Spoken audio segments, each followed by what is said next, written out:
first kickoff of this season, and only his second in the last 2 years. Instead, it's Van Jakes who is out to the 15 and cut down as he gets to the 20.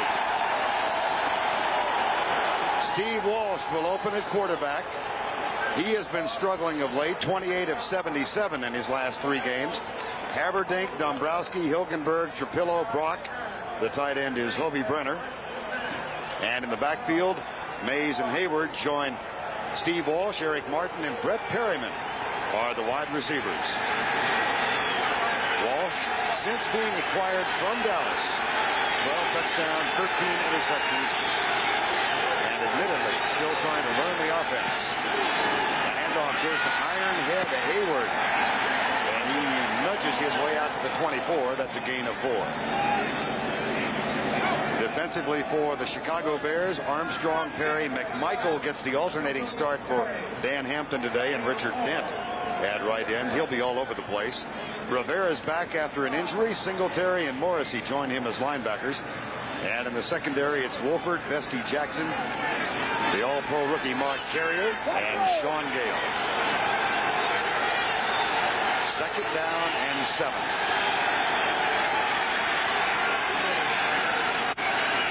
Triple tight end set, and Walsh back to throw. Comes into the flat, left side. It's caught by Gil Fennedy.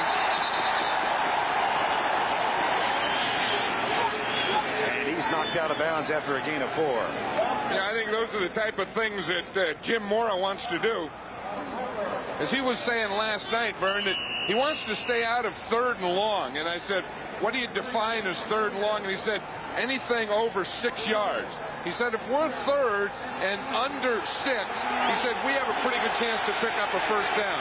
3rd and 10 or 12 or 15, he said, we have very little chance. Now they're facing a 3rd and 3 now. They go with 4 wide receivers. Lonzel Hill, who has not played much this year, is the 4th. Floyd Turner also one of them. 4-man rush by the Bears. Walsh intercepted, picked off at the 43. John Mangum has the pick, and the Bears have the football at the 29-yard line.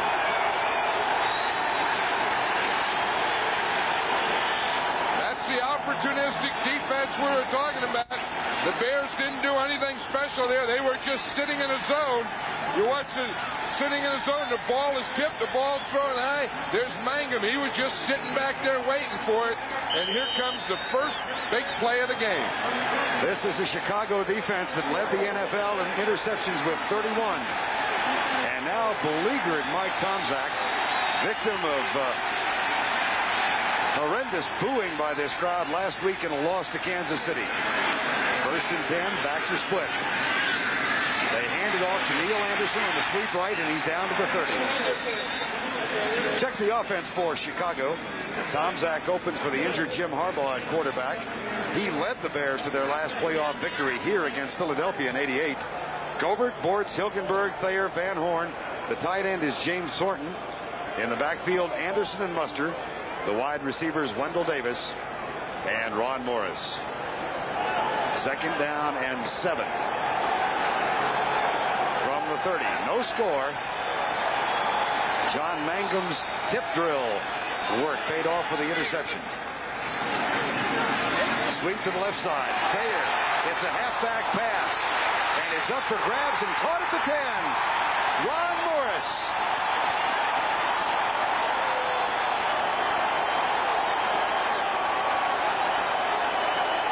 That's the old run pass you're going to see.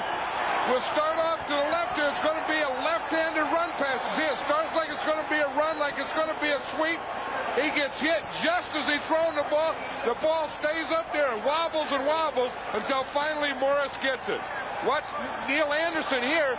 He's throwing left-handed with his gloves. He almost doesn't get it off. Watch, just the ball goes out of there just as he gets hit, causing one of the ugliest passes ever in the NFL.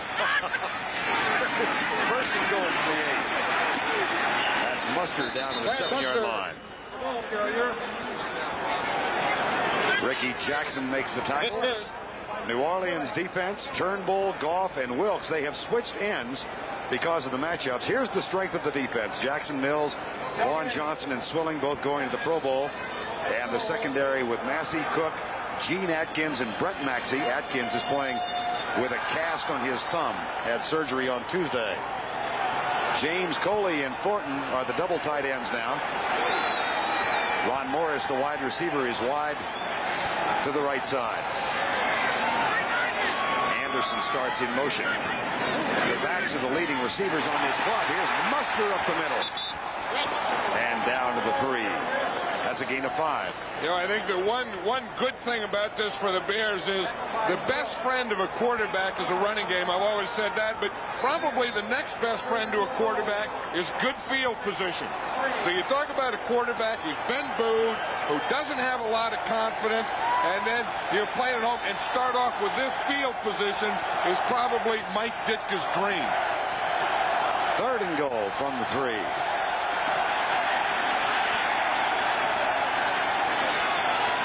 Bears, the number 2 running offense in the league, dead last in passing this year.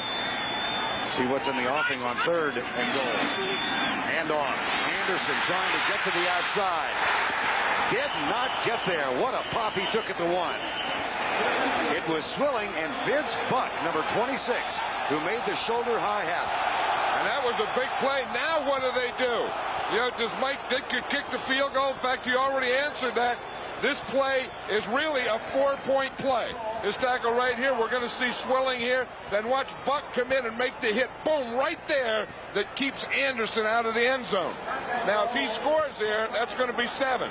Because he didn't score here, because they stop him here, they're going to go for the field goal. So this can be a 4-point tackle. Vince Buck, a 2nd-round draft choice from Central State in Ohio, in as a nickelback. Here's Kevin Butler with a 19-yard field goal. John Mangum's interception is turned into a 19-yard field goal, but Chicago had high hopes for much more. 5 of which were runs, the exception being the Anderson pass. Chicago with a field goal and a 3-0 lead. And a good omen for the Bears. Now Kevin Butler, he has been hampered by kickoff problems all year. Has kicked off 78 times with only 5 touchbacks, and the last 1 in the last 51. And in contrast, Morton Anderson has been terrific at kicking off this year. So a decided edge in that category for the New Orleans Saints. This will be Gil Finnerty for the 2nd time. And he gets it out near the 20-yard line. Kevin Butler, who was bragging down on the field before the game that he was 12th on the team in special teams tackles. Hey, let's watch that run pass again. Here's Anderson. He's going to run here, throw it left. They fake the corner. He comes up. But watch the safety right here, Gene. He starts to go over, and he falls down. And that's why Morris was so wide open. See the corner come up. Now watch up on top of the screen. See right there, he falls down. And now if Morris doesn't have to wait for that ball, that could have been a touchdown. Gil Finnerty opens in the backfield on his 2nd series. 1 turnover. Walsh was intercepted. Here's Finnerty. Across the 20 to the 23 and into the arms of Steve McMichael. And talking to Jim Mora, he really likes Gil Finnerty. I think he has all these backs, Greg Hayward and Reuben Mays, and he has Dalton Hilliard back. But it seems like he gets a little more excited when he talks about Gil Finnerty than any of the others, because I think he's a complete guy. You know, he played 3 years in Canada, and he just didn't play up in Canada. I mean, he had some good stats and some good numbers, and as Morris said, he was a heck of a running back up there. Gil Finnerty is a New Orleans native who was drafted by the Saints in '86 and turned down their offer and went and played in Italy for 1 year. 2nd down. Here's Finnerty to the left side. He really is the forgotten man of that 1986 draft corps when Jim Mora and the Saints were in their first season and went heavily with the draft picks. Yeah, Mora came in and he says we didn't have any running backs at all, so look what they did. They drafted Dalton Hilliard, who was really the best of the group, Reuben Mays, Barry Word, you know, that's having such a big year at Kansas City, and then Gil Finnerty. So he went out and drafted 4 running backs. Did pretty good. He picked 4 pretty good running backs. Saints have only been in the playoffs twice. This is their 2nd appearance. They made it in 1987 as a wild card and were blown out, or rather were blown out by Minnesota 44-10. 3-0 Chicago out of the shotgun. Steve Walsh back across the middle, caught but short of the first down. New Orleans will have to punt. I think that's the reason Jim Mora wanted to stay out of that third and longer than 6.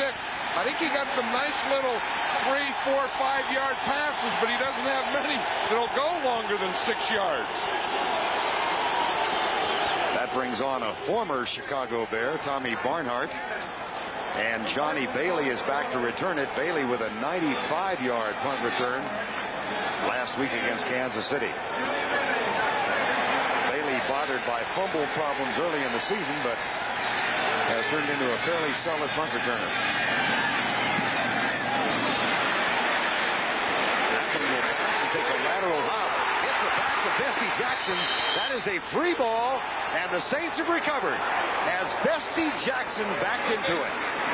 That's the first thing you teach. As the ball is going to hit, everyone get away from it. Everyone in the return team run off the field.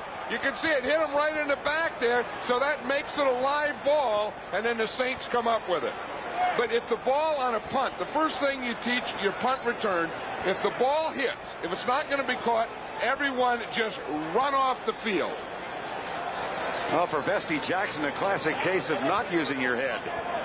And the turnovers are even at 1. You know, and maybe someone has to tell Vesty Jackson, maybe he didn't see it. He was there blocking. He wasn't the return man. Jerry Seaman is our referee today. Vesty Jackson, a former starter who took the place of Lemuel Stinson when Stinson went out with a knee problem at midseason.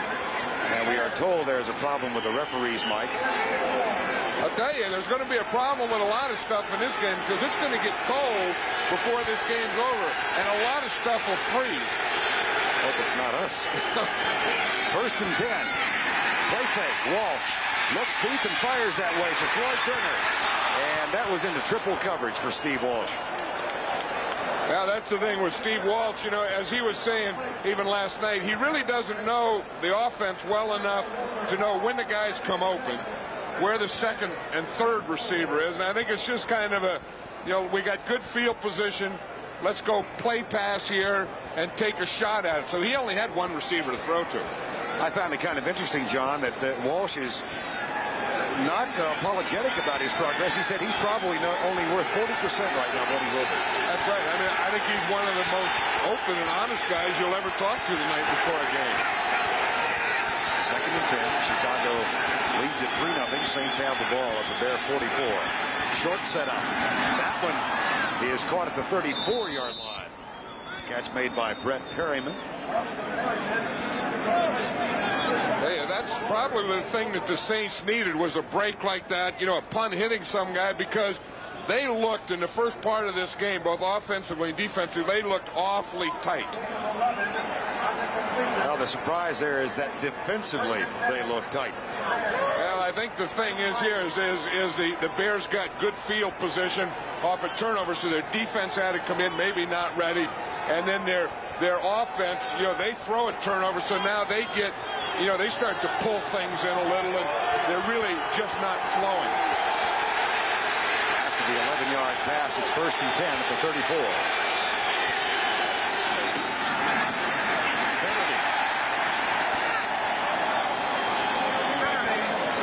Benedy has been the most productive of the running backs in the last month. Reuben Mays had a pretty good stretch early on, but has struggled lately. There's Carl Smith, the offensive coordinator. Smith had one of the more quotable lines of the week. He said of the Saints' 8-8 record, well, we may be the ugly girl invited to the dance, but we're going to buy a new dress, put on a corsage, and see if we get lucky. 2nd and 10.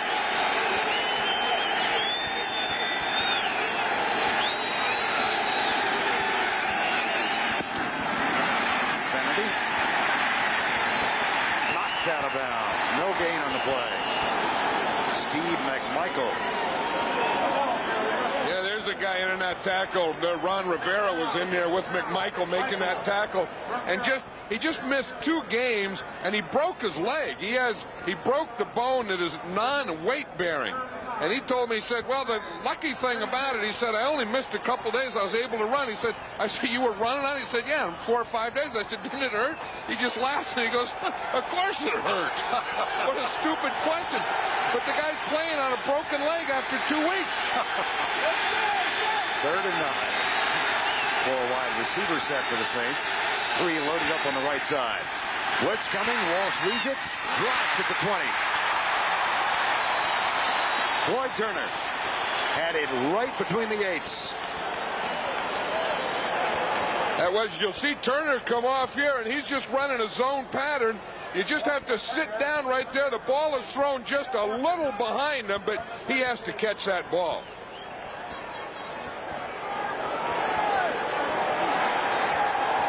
And how about this?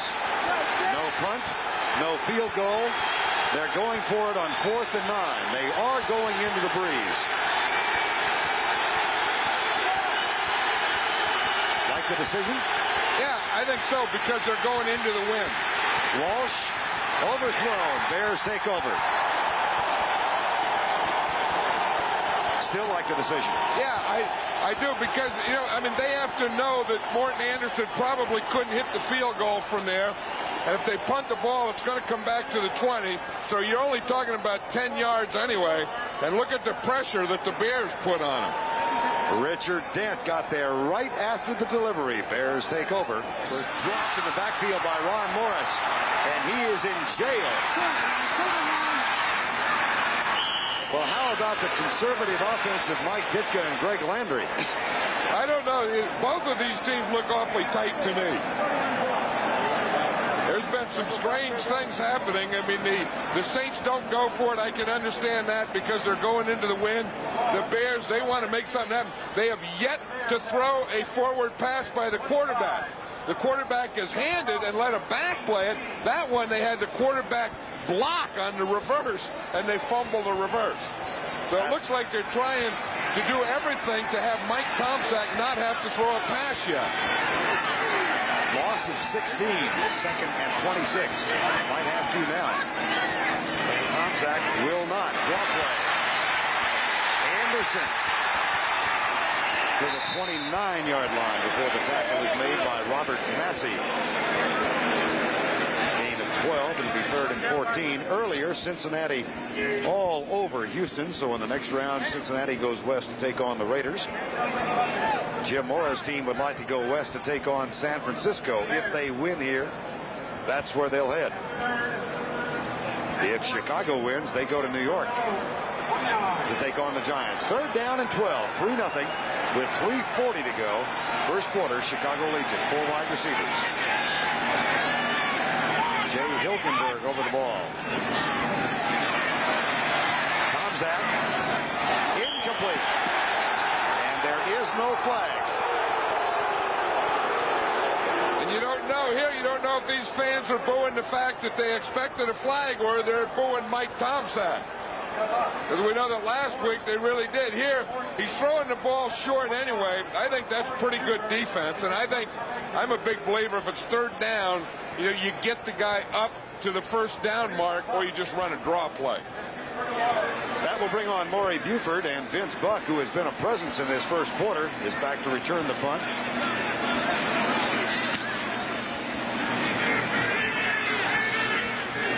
That one taken on one hop, and then Buck is popped. Fumble.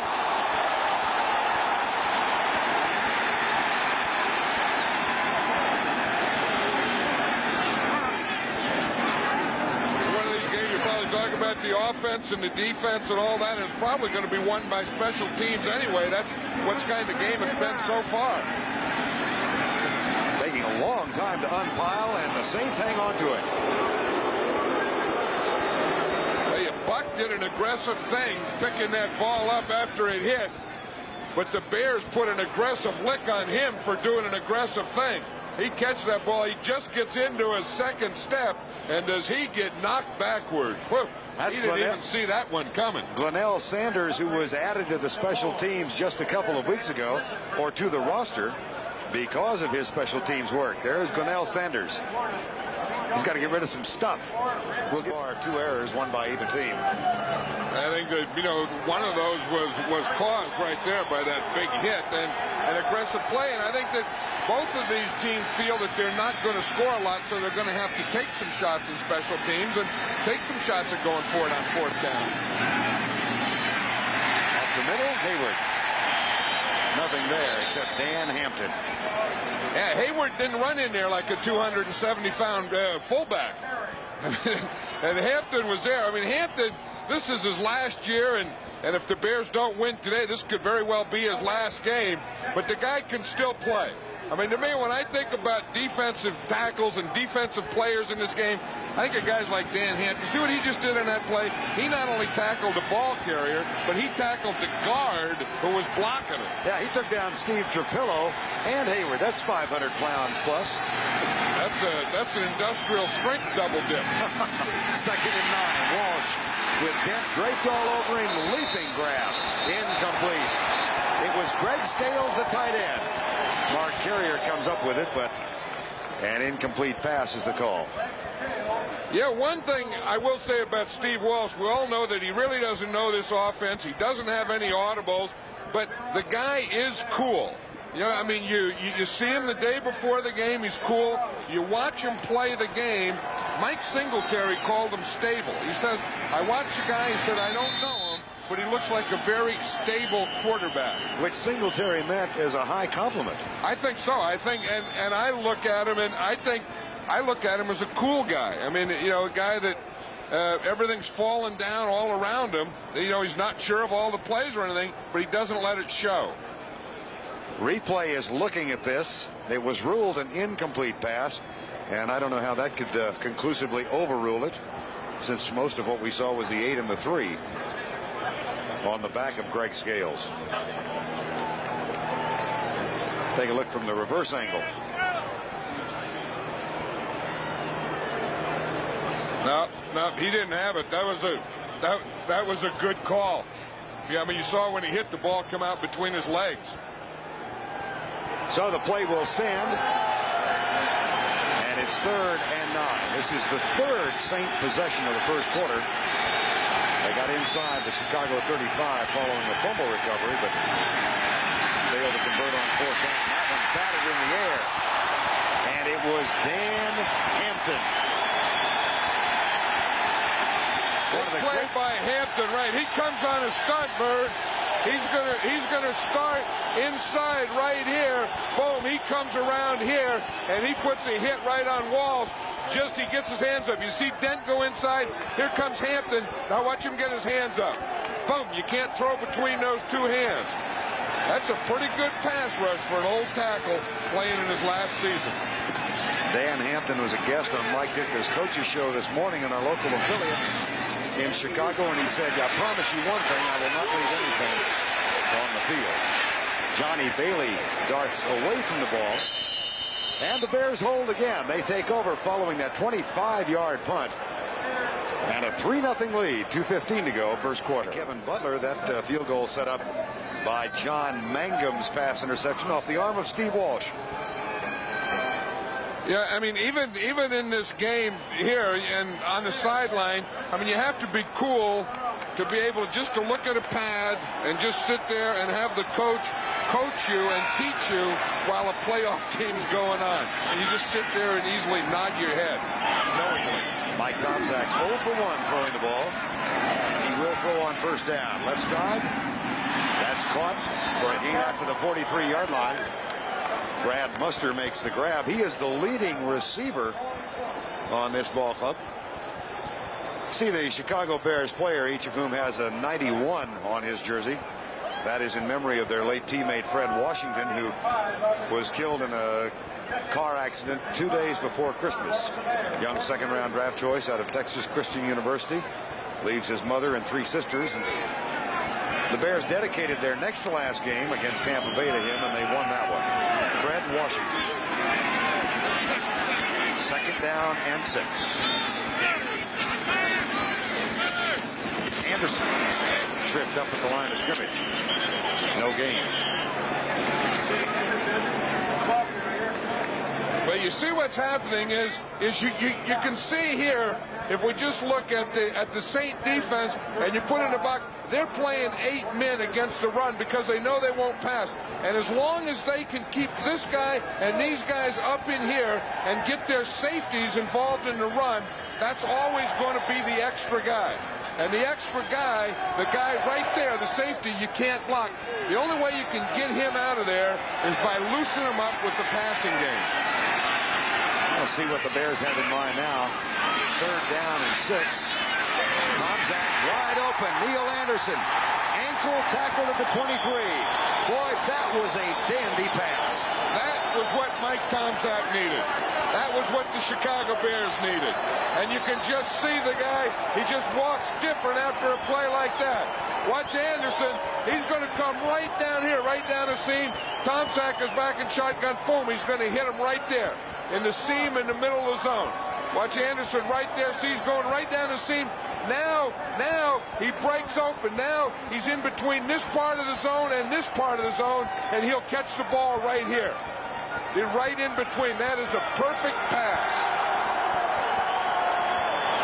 Mike Tomczak, we asked him yesterday what he needed to do today. He said show up and wear earmuffs. But he just hit a big play, 31-yard pass. That's the end of the first quarter with our score. The Bears 3. Start the second quarter. Vern Lundquist along with John Madden. The Bears up 3-0. And after that 31-yard pass play, Tomczak to Anderson. Good field position now at the 62. The field is not frozen, but might become that as the darkness sets in. It'll be dark here within an hour. And the temperature, which is now at 24 degrees, will begin to plummet. Anderson wiggles his way down to the 16. Sam Mills makes the tackle. What I like about Neil Anderson, and he can go inside or outside with the equal ability. I mean, you know, some runners, they love to run outside and they're not good runners inside. You can take Neil Anderson and run him any place you want to, and he is equally great. Just watch him. Here's a trap block. You can see the left guard pulls and he kicks out, gets right in behind that trap, gets in and out of the hole, and is always moving. That was a good trap block by Mark Bortz, too, the left guard. He's playing in the Pro Bowl this year. Mark Bortz, number 62. You saw the stretch of Mark Bortz. Mike Ditka said yesterday he does not belong on a football team in the 90s. Yeah, he said he's a football player from another era. He said like the 30s or something. And they played with leather helmets. You know, they just folded them up, put them in their back pocket. Dan Muster inside the 15 to the 13, and Vaughn Johnson, number 53, makes the tackle after that gain of 3. Yeah, they're doing a pretty good job now on this drive. The Bears are. That was only the 3rd first down that they've had, but it looks like their offensive line is starting to control the Saints' defensive front now. And the lessons continue on the Saints sideline. Carl Smith with Steve Walsh. Both of them look awfully cool. Even Carl Smith does. I remember from the day I started, Coach, I was never that cool. I remember that. I don't think I ever sat on a bench in my life. Tomczak back across the middle, caught the 6, and down at the 5, Wendell Davis. There's a flag down as well.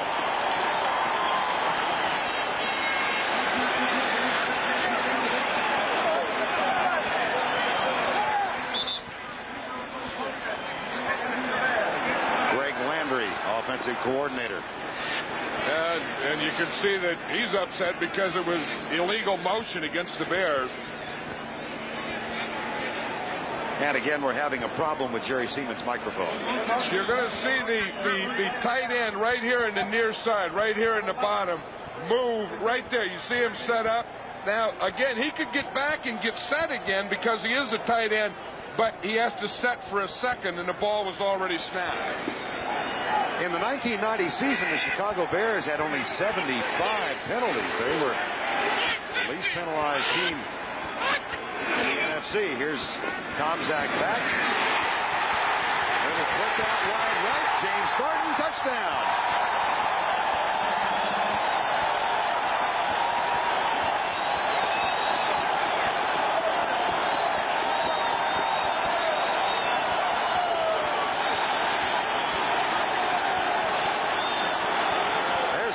quarterback. There is a pumped-up quarterback whose confidence has grown by leaps and bounds in 1 quarter of football.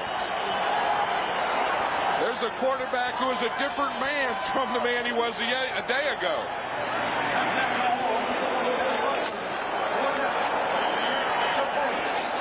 Kevin Butler will kick the extra point.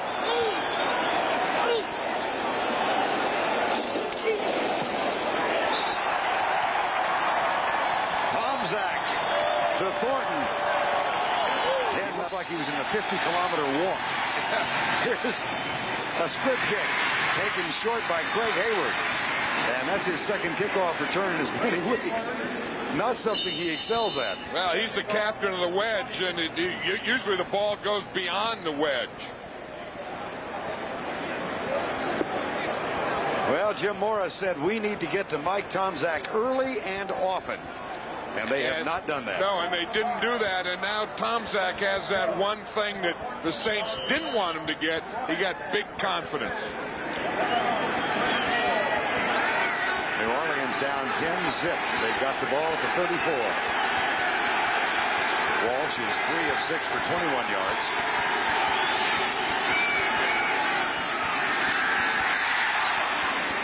And that's incomplete. Mike Singletary back, Mark Carrier back. Intended for Eric Martin. Let's watch the touchdown again, Vern. Here's Thornton. Wendell Davis comes out here. He's going to run in here. He takes both these guys. Boom, boom. The linebacker starts out. No one goes out here with Thornton. So Thornton ends out here all by himself. Watch him. You see the guys come in. They go off there. Thornton is all by himself. Turns it up. Runs it right down the sideline and gets in the end zone. James Thornton twisted an ankle in the pregame warm-ups. Had to go back in and they retaped it. So he's hobbled a little bit, but didn't look at on that play. Yeah, he's one of the first time I've ever seen him carry a guy off the field on pregame warm-up. That pass to Eric Martin, and Sean Gale saves a touchdown. But it was also Sean Gale who allowed Martin that 36-yard gain. Well, if there's one guy that you have to worry about, it's Eric Martin. He's the leading receiver on this team. He's caught over 60 passes on a team that really doesn't pass a lot, and that's the way he gets open. Little quick moves right there, and then usually on crosses, he caught a big one the other day, or just going straight up the field like he did on that one.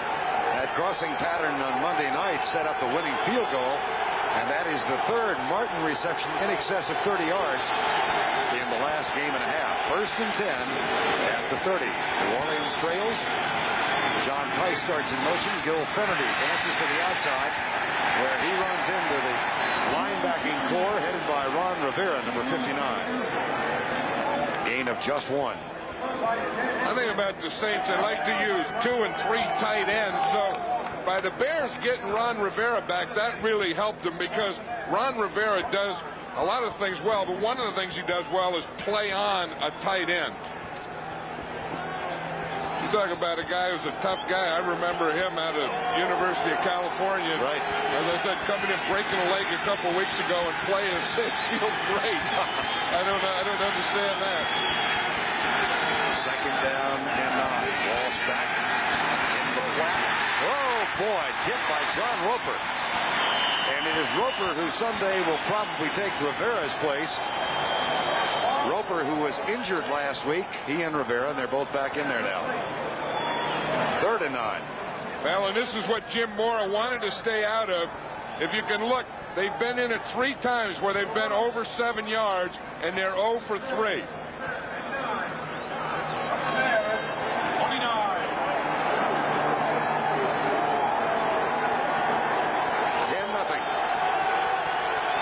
Chicago. Saints do have the wind at their back in case they need to call on Morton Anderson. Walsh will go out of the shotgun. Finnerty makes the catch, spins off the first hit, and is down at the 23, so it will be Morton Anderson time. That's 3 yards short of the first down. Asked Mora last night if he was concerned about his lack of a passing attack. And he said, heck yes, he's concerned about it, but it's something you have to live with. You can't get it changed, and I think that Jim Mora and his staff have done an excellent job of getting this team into playoffs. Morton Anderson has scored in 110 straight games. His 40-yarder against the 49ers won the game 2 weeks ago. 24 yards last week. That's a high snap, but a good hold. But the kick is no good. And Anderson, the kicker. I think the ball was a little high. The snap was high, but Barnard does a heck of a job of getting it down. It's on the left hash mark. Anderson just leaves it outside that left upright.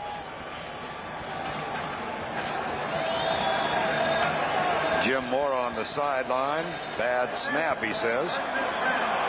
Hilgenberg might want to say, hey, wait a minute. They got it down. They never blame the kicker. They pay him too much money.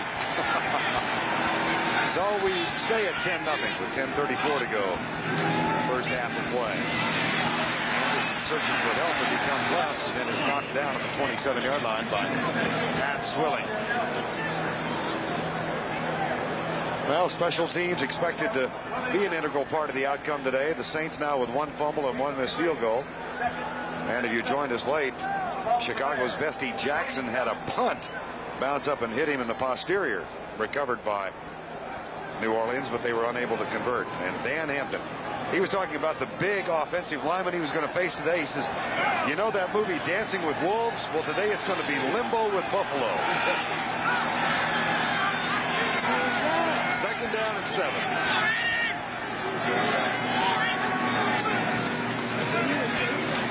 Zach Thornton.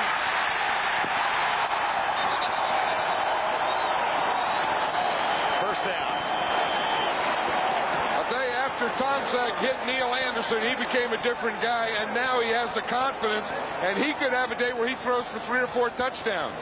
I mean, he's capable of doing that because this is a different guy. He's moving quickly, he's moving short, he's looking at the first guy, finding the second guy, doing all the things a quarterback has to do. Watch the pass protection they get here in the middle. There's Hilgenberg, he helps, he passes them off, then he takes them.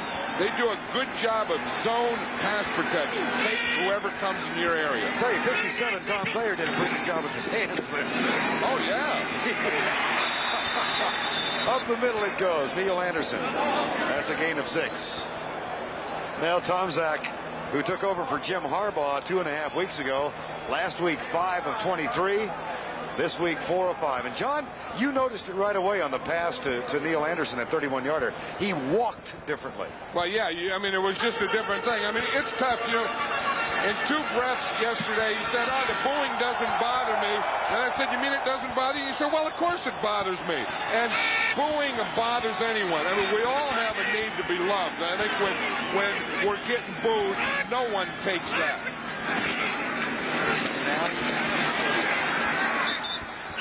That is close for the first down inside the 40 at the 38.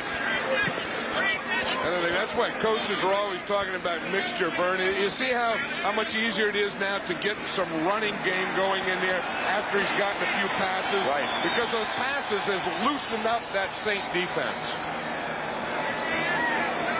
Now the Bears came in as the number 2 rushing team in the NFL. They had the lead for much of the year. And there's a tape job going on the Chicago bench. They will bring the chains out and measure. Yesterday, what a thrilling game that was. Miami over Kansas City. And if you care for guys at all, your heart had to go out to Steve DeBerg at the end of that game. Washington over Philadelphia 20-6. So Joe Gibbs and the Redskins at home watching this one to find out where they go next week. You know, I think yesterday 2 of the better coaches that ever coached in this league won games. And Joe Gibbs and his staff in Washington and Don Shula and his staff in Miami. 2 of the better coaches that have ever coached in the NFL. And what a thrill for the Dolphins to be victorious at home and in the thick of things once again. 3rd and 1 officially. That's James Coley, the second tight end. That's Brad Mustard, who doesn't get much. Boy, was he popped by Sam Mills. You can't run in there straight up against Sam Mills. I mean, Sam Mills is built in a tackling position. And listen to this one when you go in there standing straight up.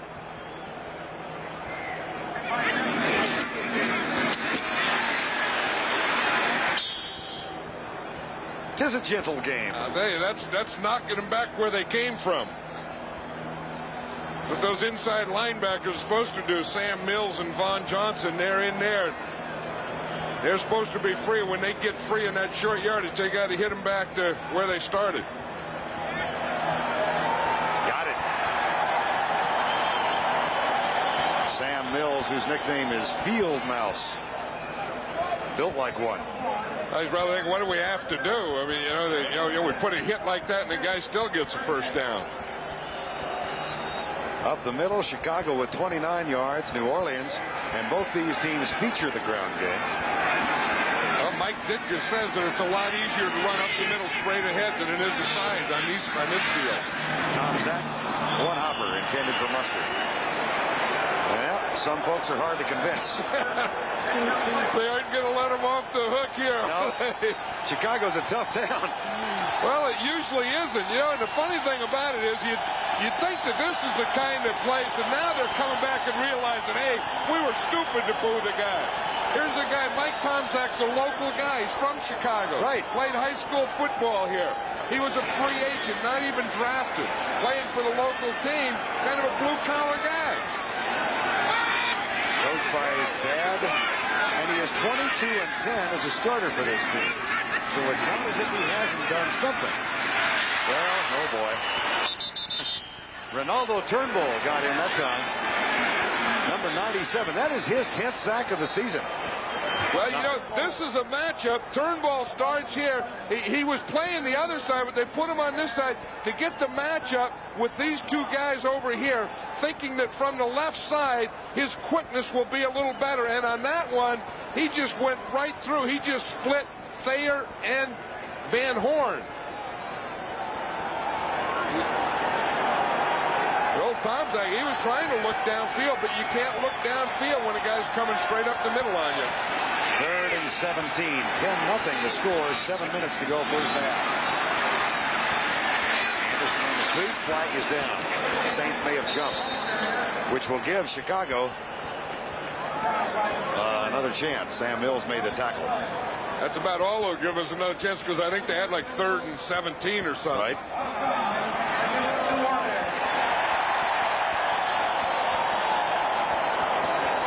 That's exactly what it was. It was Pat Swilling was down. He just started to jump before that ball was snapped. It's tough. They're in there. They're reading. He's in a 3-point stance. He's in a pass rush position trying to get off, and then he just leaves a little early. See a kicker there. Now that's a new one. They have deals on their feet, like muffins for their feet, or muffs for their feet. Only a kicker would wear something like that.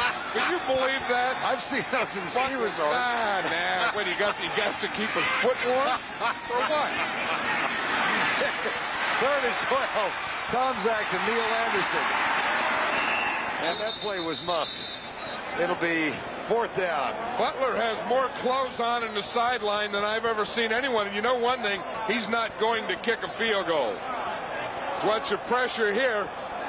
You see, he was surrounded. He really had pretty good protection, and then he stepped up and just threw it out there. He could have stayed in there a little longer on that one, because they had pretty good pocket protection. Now the Bears are going for it, and 4th down from about the same position. Why not, John, go with a pooch kick from your punter in this case? Probably because they don't have confidence that they can get it inside the 20. They're thinking it's probably just a 15-yard gamble of field position. Chicago 5 of 13 on 4th downs this year. That one is short by Ron Morris, and the Saints take over. Thank you very much. The favor is returned.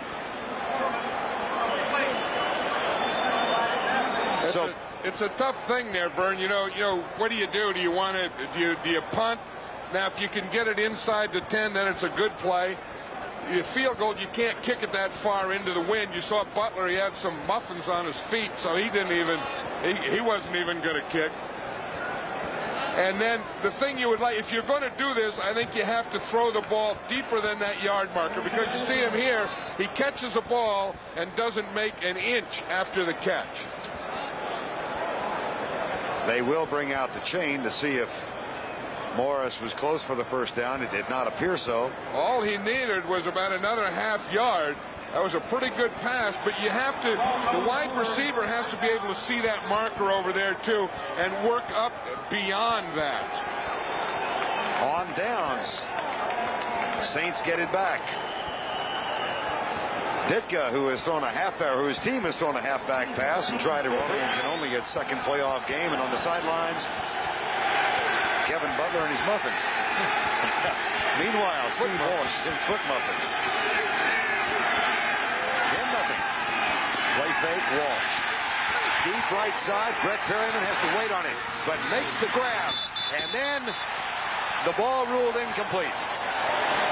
Donnell Wolford was covering, and Perryman had to wait on the ball.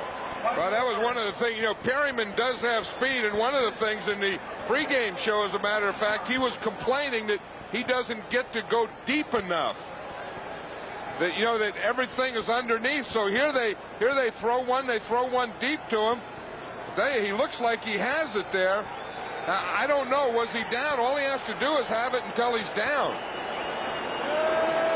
I think they'll probably look at that one again. That's going to be an interesting one. Yes, it is.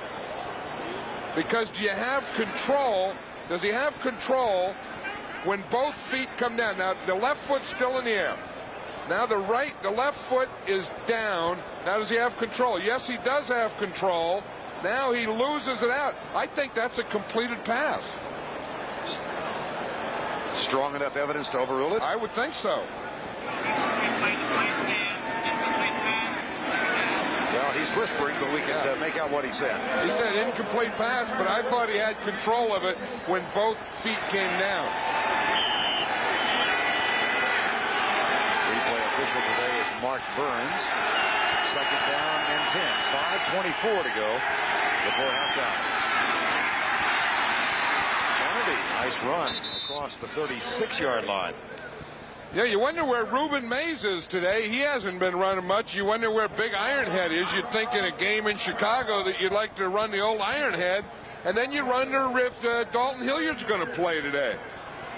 Well, Reuben Mays has been ineffective, as we said, the last month with only 44 yards in those 4 games, and Fennerty has gained a lot of yardage.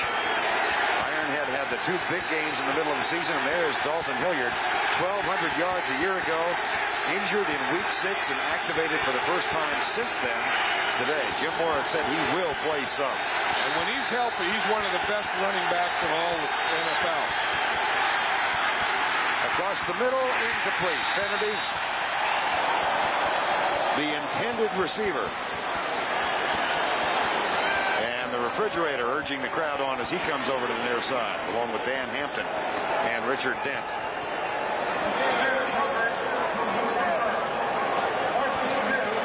William Perry has played pretty solid football this year. I'll tell you one thing, he is very quick. He's one of the fastest guys to get off when the ball is snapped, and he's excellent against the run. Tommy Barnhart. Joel Hilgenberg will center it back. Bailey at the 25. Nice return out to the 39-yard line. Tackle made by Ernest Spears, number 33. Fourth.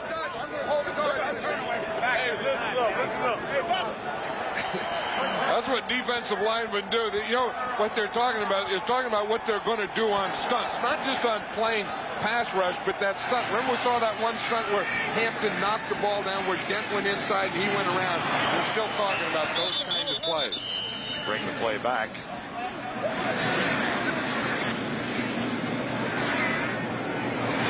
Ball start against the Chicago Bears. I'll tell you, Thornton sure got deep, though. Thornton had the false start, and he ran about 25 yards deep. Everyone else was just standing at the line of scrimmage. He was having fun. Well, if you did it, just keep on going. Yeah, but he was wide open if you had someone throw it to him. But I tell you, you know, you watch Dan Hampton down there in the sideline. He is really having fun. Watch Thornton here. He's a tight end. He's going to move. Now, if you're going to move, what the heck? Just keep on going. Look, he's wide open. Hey, throw it to me. After the penalty, 1st and 15. 10-0 ball game. Bears up. Tomczak, 6 of 8, has been sacked a couple of times and is hit then by Ricky Jackson and Pig Goff. And it's going to come from this side. This is where they're having the problem, is from Tomczak's right side. You see, he's going to get the linebacker and the nose tackle, Goff and Ricky Jackson, coming from his right side. You see, he can see it. He can feel it collapsing right now, knowing he has to get rid of the ball.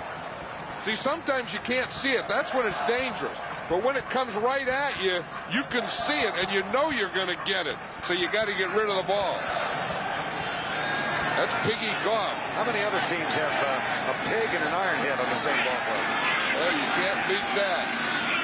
2nd and 15. Tomczak, deep right side. Caught? Yes. Wendell Davis. Boy, he has really come on after a very slow start. That's a heck of a throw, too, by Mike Tomczak. And what the official is saying here is that he got knocked out. That if he hadn't been hit, that he would have been inbounds. That he would have had both feet in. Good pass protection. Tomczak steps out, throws up. See, now both feet are up in the air. Now, they would have come down had he not been hit. The fact that he was hit and knocked out of bounds means that that's a legal catch. And a gain of 17 for Wendell Davis. They'll look at it again. The Bears tried to get up there quickly and get that ball snapped before they had a chance to look at it.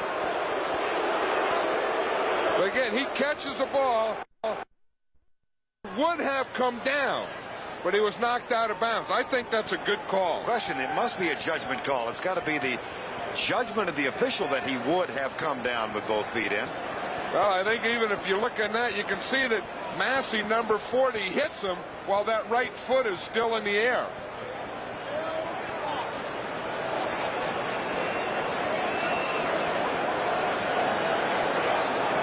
I'll tell you, Mike Ditka's a changed man. He said that he's not going to get upset about these things, and he really hasn't been getting upset during the games.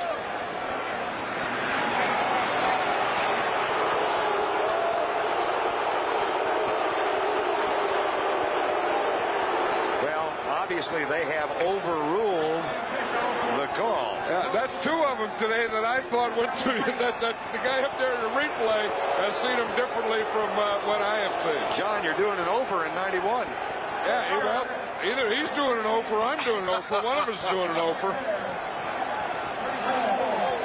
And then the fact that the referee's microphone doesn't work, that makes it more difficult. Who's the reporter down there taking notes? I don't know. You wonder if he's getting the communication from up above. The judgment of the replay official, Mark Burns, is that Wendell Davis was not in control of the ball when he hit the ground. Well, the thing is if he gets hit, he doesn't have to be in control. You see, that's the thing, that if he weren't hit, he would have come down with control of the ball. The fact that he was hit was the thing that knocked him out.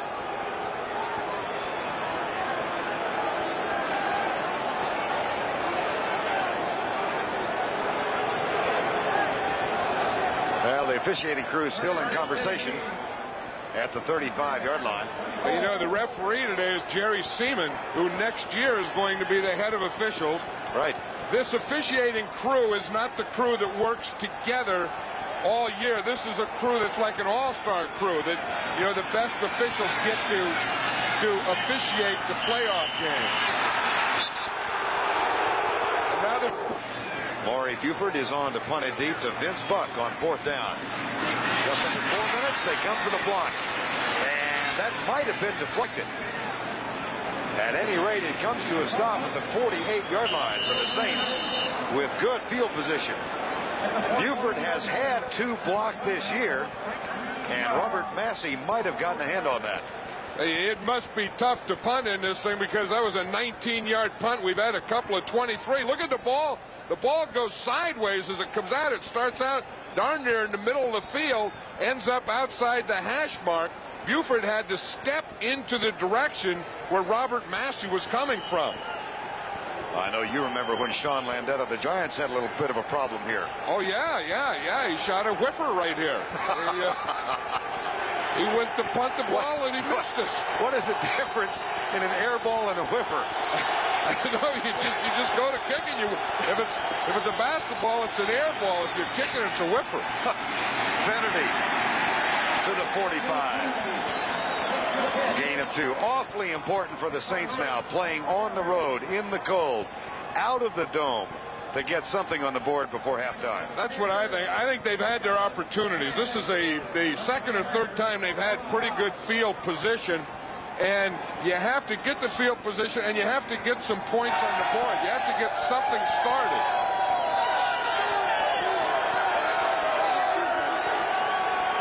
Second down and 8. 10-0. Bears lead with 3:10 to go before halftime. Walsh, Martin. First down at the 35-yard line. As John said, they have had their opportunities, but on their last 4 possessions, 6 plays, 3, 6, and 3. And you know, the thing that has hurt them is the thing that they really do pretty well is they've only rushed for 19 yards. They've had 9 carries. They've run the ball 9 times and for only 19 yards. So part of that is poor rush offense by the Saints or good rush defense by the Bears. Jim Morrow was saying last night he likes his offensive line. He thinks they have played as well as a unit as any unit he's had in his 5 years in New Orleans. Here's Walsh back, getting some pressure. Goes left, and McMichael had him round up. That'll be Steve McMichael and William Perry. I don't know what Perry was doing, but William Perry was just standing out there as a defensive end, just waiting for him. McMichael ran him right into Perry. Just watch it. Perry's going to be out here. He comes up and stands here. McMichael runs him right into Perry, who's standing out there. I'm not sure what 72's doing. Watch him. He starts in the stunt. He works to the outside. See Perry up there on top of the screen. He's just standing there, and McMichael flushes him right into him. And poor old Walsh has to throw it left-handed. Yeah, Walsh tried to become ambidextrous all of a sudden and may have injured his shoulder. I think so. I think when you have McMichael coming on one side and the fridge squeezing you on the other side, some of your parts can start to be troubled. John Forcade gets Chicago up 10-0. The last time these two teams met, John Forcade was the quarterback for the New Orleans Saints. It was a strike game in 1987. Forcade lost. I remember that. We did that game. Yep. And now Forcade, who started this year and lost his job, will try the shovel pass, and it's knocked down. That is a forward pass. That is a forward pass. Jerry Seaman is right there. Somewhere Cactus Jack Curtis of Utah said, yep. Started that play back in the 50s. The shovel pass, or the Utah pass they used to call it, right? Yeah, that's right. Lee Grosscup was throwing it down, I think, wasn't he? Yep. But he threw it there, and again, Dent saw that. He was looking for that coming off his pass protection. I have seen that play, and I've always thought it's kind of a dangerous play because I have seen where defensive linemen in Russian have intercepted it. And Dent, look, he saw that play coming, and Dent wasn't looking for a tackle. He was looking for an interception. 3rd and 19, Forcade. Pulls up, he'll run. Comes up short of the first down. Well, that's one thing, you know, when you get John Forcade and you say what's the difference between he and Steve Walsh, one, you get less of a passer and you get more of a runner. John Forcade is a guy who's going to be in there, he's going to take a look, and if it's not there, he's going to take off. You can see Steve Walsh is still trying to get that, looks like a shoulder thing. He got sandwiched with McMichael on one side and William Perry on the other side. It looked like it just the shoulder, just when they just drove him into the turf. On 4th and 9, Morton Anderson has come on the field. Anderson 3 of 4 from more than 50. The timeout. Morton Anderson sent back to the bench. So for the second time in this half, officially 4th and 10, the Saints will go for it. Forcade in trouble. Nice play, but it's incomplete. And Floyd Turner is down. Is it completed pass or not? Carrier diving for it. I tell you, the Saints would rather see a completed pass And even a fumble, although if it's a completed pass, it'll be a first down. But they would rather see a completed pass than a fumble because that's 20 yards of field position. But here, he catches it here. He catches that ball. That ball gets knocked out with the contact.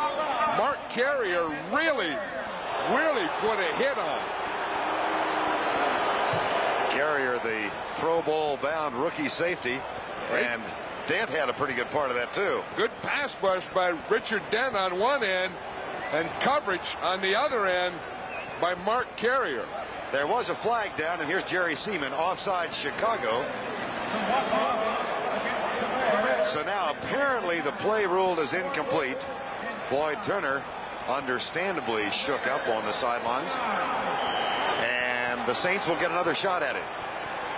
They shaved 5 yards from the need. It'll be 4th and 5. And I think they're going to go for a field goal here. I think they're reviewing that play, that last play. Yes, they are. And the Saints, with the penalty, that gave them 5 yards more, so they decided instead of going for it on 4th down to let Morton Anderson kick the ball. Now Jerry Seaman has said the play will stand. So they rule an incomplete pass, and Morton Anderson will try a 47-yard field goal. And now the Saints are taking a time. Veteran of the game in Philadelphia. They're not throwing them in the booth. Coming up, speaking of guys who got snowballed in Philadelphia, Terry Bradshaw.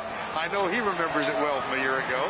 He'll join Greg Gumbel with scores and highlights at halftime. And now Morton Anderson will try this 47-yard field goal. One thing, he's in the middle of the field now. Last time he was on the left hash mark, and he just didn't bring it in. Now he's in the middle. That one puts New Orleans on the board. Had a chance to... They're all here at the game. 1:38 to go before halftime.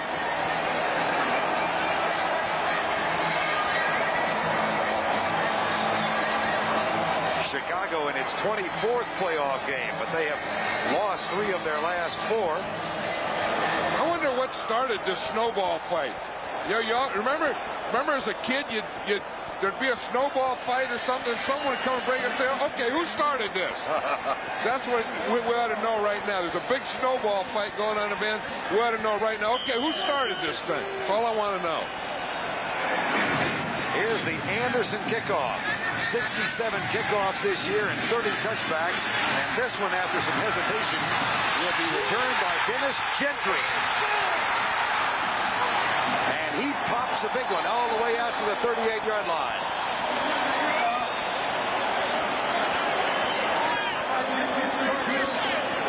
And there's another thing. Morton Anderson kicked the heck out of the ball, and then he almost get in the fight at the end. See, he's always a safety guy. He's the last guy. You're not supposed to block him. He doesn't want anyone to block him. And he gets a double dip there. Well, at least he has gloves on to fight. From the 38, first down and 10. 1:29 to go before halftime.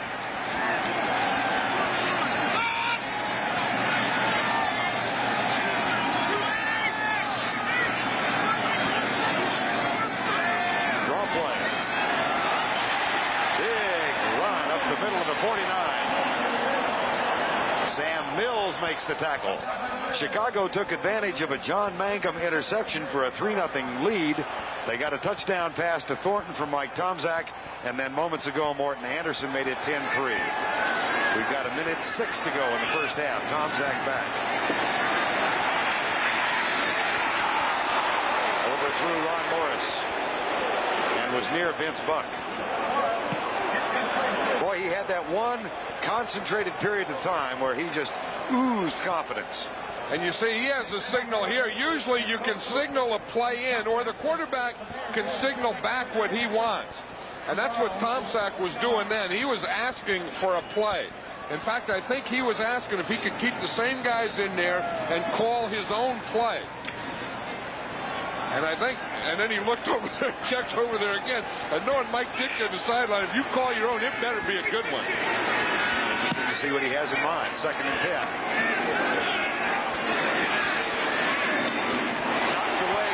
Defensive play by Troy Cook in front of Wendell Davis. Now Mike Ditka's going to call this one. He sent in Kozlowski. You can see him.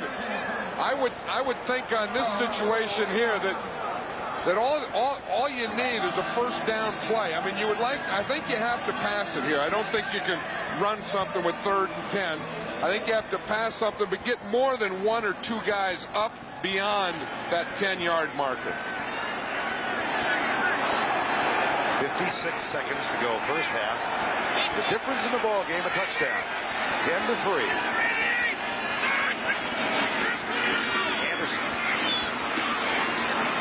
4th down at the 45. Well, when you see Mike Ditka send in a play, you usually know it's a run. When he sends Kozlowski in with it, you can usually be guaranteed it's a run. But I think on 3rd down going into the wind, now you have to punt in this situation. So I think a run is kind of a give-up play. Now Steve Kaiser is a special teams coach. They're trying to talk Mike into going for it on 4th down, I think. Clock is down to 21 seconds. I think they're going to take the delay of game call now.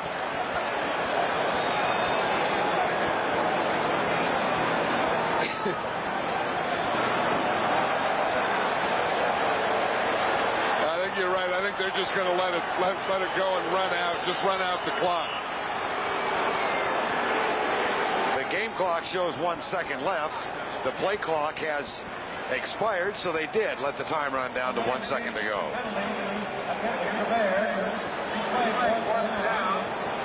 Yeah, and they still have to snap the ball. They'll take the 5-yard penalty and then go in with the 10-3 lead. The Bears will. I would think they just go with a quarterback sneak now and not take a chance on punting it. I remember once I did this. I had this situation, and I had Mark Van Eeghen was my fullback, and I said, just snap it to Van Eeghen, and I said, you run out the clock. And I swear, we snapped it to him in punt formation, and he ran all the way for a touchdown. On the other side of that coin, the name's facing a stiff breeze right now. And that will come down near the 20. Out of bounds, bring it back to the 35. Anderson looked like he stubbed his toe or something. He hit that, and he was upset the minute he hit. Look, he's practicing now.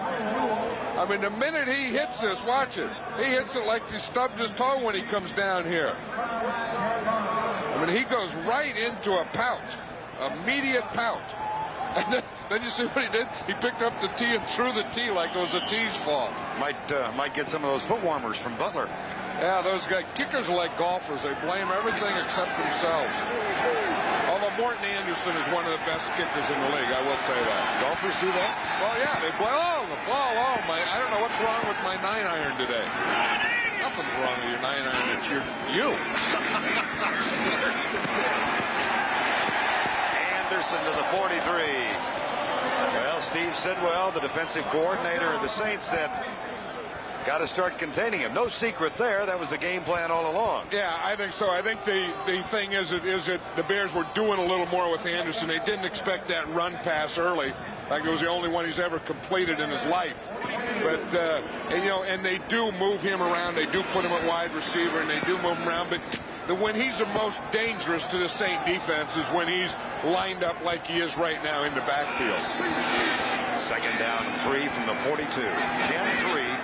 Chicago leads it. That's James Coley, the tight end in motion. Anderson, pretty good open field tackle from Sam Mills, kept that to a 4-yard gain. How about the effect of the wind on the offensive efforts of these two teams? Well, you can see that New Orleans with the wind at 64 yards against the wind, only 29. The Bears were really pretty good. I mean, that is experience and playing here at Soldier Field. They were 90 yards with the wind. As you watch the game, the wind blowing behind Mike Tomczak's back from left to right. 1st and 10, Chicago, 10-3 with 13:30 remaining, 3rd quarter. Ron Morris is the motion man. Tomczak back into the flat. Anderson can't hang on. Just a smidgen behind him. really starting to run because he knew if he could catch this one, if he gets this ball, he's going to get a few yards with it there. It was thrown behind him. He kind of had to reach for it, and then he got spun around and didn't have any chance. But he was just hoping not only for the catch, but some yardage after the catch. 2nd and 10.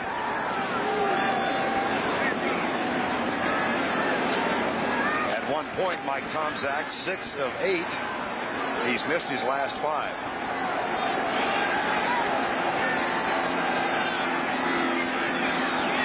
Anderson now out wide to the left. Straight drop back pass, and Tomczak will run. Looks for blocking help and gets a little bit of it from Neil Anderson. That's where Neil Anderson is such a great player. It's just the little things like that. Neil Anderson was split out as an end that time, and Tomczak was running right at him. And just because he got a block, watch Anderson out here. Now he's going to come up. As Tomczak comes back and starts to run, right here he gets a little block, and that's just enough to almost get Tomczak to first down. But see, right out there, now he knows Tomczak's running. You see the little block right there, and that freed Tomczak up enough to get the first down. They will stretch, and there it is. Yep. And that was Neil Anderson's block, that little stretch there. John, when you put together a list of the most complete backs in the league, where do you put Anderson? I'd put him at the top of the list. I think when you talk about blocking and catching and running, now that throw of his that he threw left hand, that was an ugly old throw, so I won't include that. But I think when you put all the things that a running back has to do, I put Neil Anderson at the top of the list. Anderson came in after the Chicago Bears won the Super Bowl in January of '86 following the '85 season. So he's yet to experience that thrill. Now the play clock runs down, and Mike Tomczak uses one of the Chicago timeouts. Versus the possibility of the field freezing. Pat O'Brien reporting at halftime that the sides are beginning to get a little hard. Tomczak, Anderson. Among the other things, and of course this late in the season, no surprise, but Anderson playing with a multitude of injuries, most serious of which a tough rib. Well, yeah, he had those ribs, and I'll tell you one thing, he's a tough guy. I mean, he played with all those injuries, and talking to Johnny Rowland yesterday, the backfield coach of the Bears, and he said, with all the things that Neil Anderson does and does so well, you tend to forget that he's really a tough guy. 2nd down and 2. Bears driving. And they have been led on this drive by Neil Anderson, who gets the carry for the first down at the 34. Chicago's 2nd in the league this year in time of possession. And since the first quarter, they have almost tripled the amount of time they've held the football. Well, they all blocked. I mean, like on that last play, Ron Morris was split out to the left, and he came driving in, and he makes a block on a linebacker. I mean, we saw Neil Anderson blocking downfield, and that's one thing about the Bears. All the guys on the team, wide receivers, we saw the quarterback, that they all block. As a result, they get a lot of first downs, and they've got one now. 1st and 10, 34-yard line. Anderson again. Mills and Johnson, the inside linebackers, make the stop, but it's another 5-yard gain. Let's watch how the whole starts. Watch Jay Hilgenberg, number 63 there. He has to snap the ball, and then, boom, you fire into that nose tackle. You get the big pig going back. He gets a little help from Thayer, you see, and then he gets the drive and everything going back. And just that movement, just that snapping the ball and, boom, getting off like that created enough hole to gain 5 yards.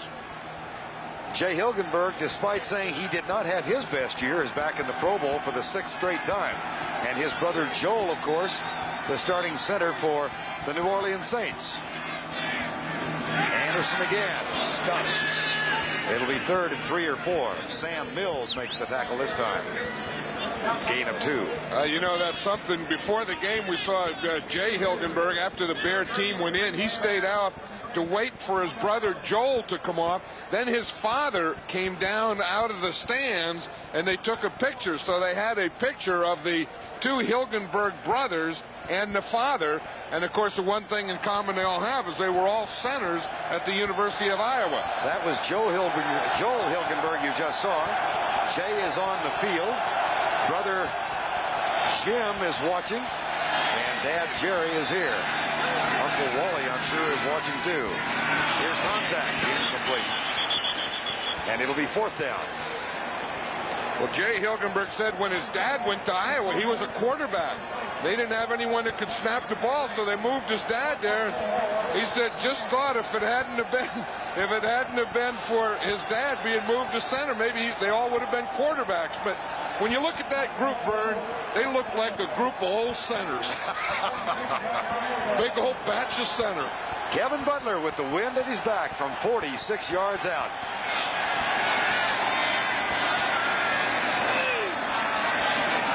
Jerry Fontenot is the center.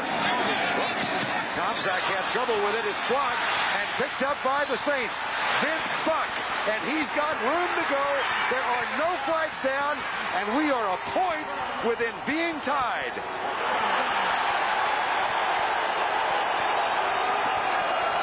I think there is a flag, Vern. I think there was a flag down way over on the other side of the field, on the Saints side of the field. At the 22-yard line, way away from the play.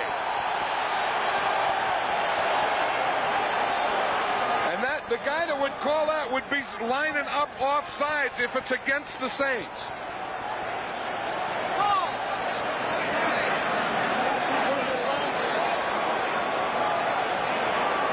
Offside. Oh, boy.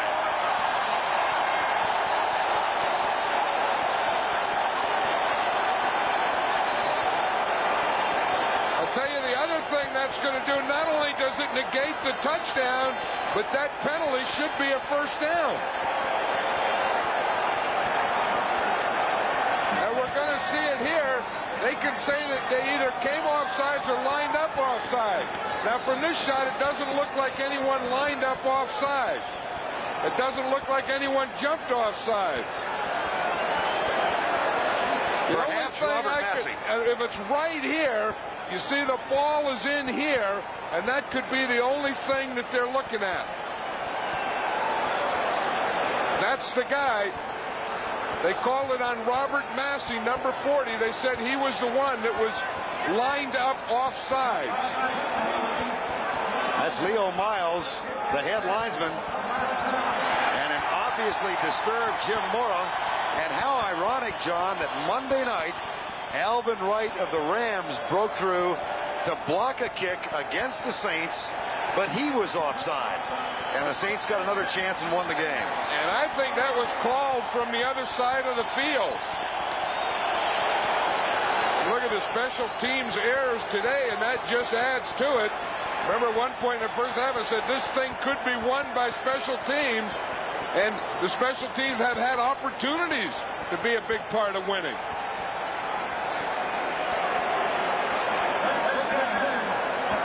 As I said, that not only negated the touchdown, but that gave the Bears a 1st down.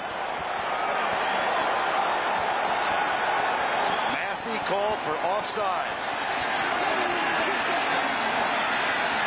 And Kevin Butler stays on the bench. Tomczak back in the cockpit. 1st down. Anderson to the 20. That's a gain of 3.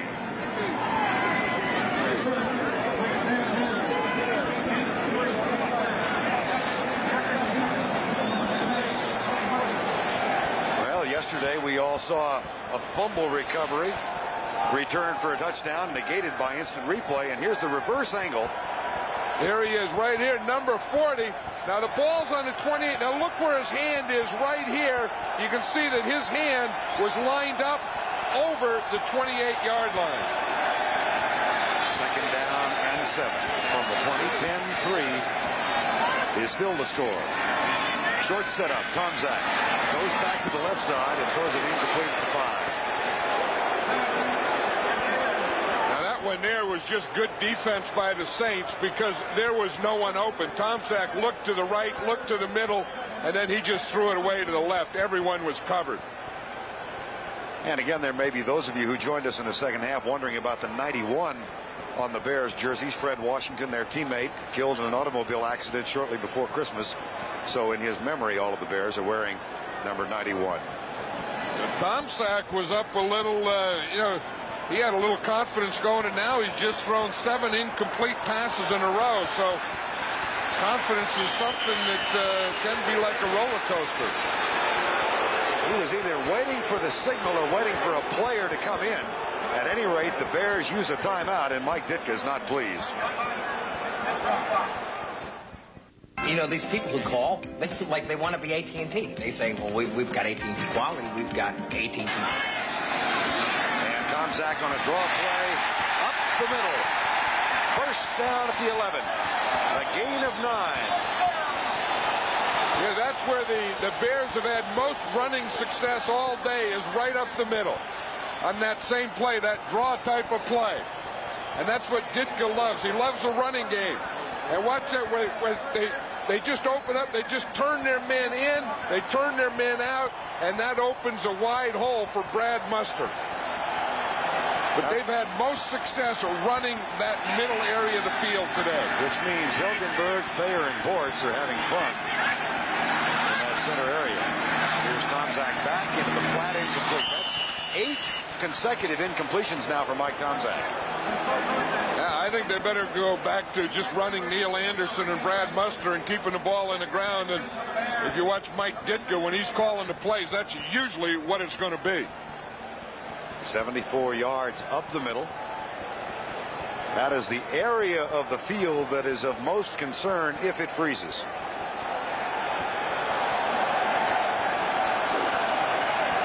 James Coley comes in as an extra tight end. 2nd and 10. 10-3 with 7:44 to go. 3rd quarter.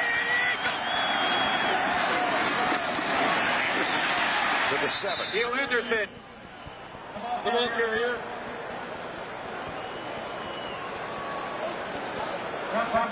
Jim Mora said his team has taken a much more business-like approach to their second appearance in the playoffs. They had that rather gaudy 12-3 record in 1987, but then were blown out by Minnesota. Now he's just hoping his defense can hold here and give his offense a chance at the ball. Yeah, and he had the big chance. I mean, he had the blocked field goal and the touchdown that got away, and now he could get a little moral lift right here by just stopping him and make him have to go to the field goal. Out of the shotgun. Tomczak has missed his last 8. That one is complete. And Anderson heads for the goal line. He's knocked out of bounds at the 5. Down in the first quarter. I think that this is real good Saint defense. I mean, the defensive side, because had the Bears been shooting at them all day, and they've been answering those shots pretty good.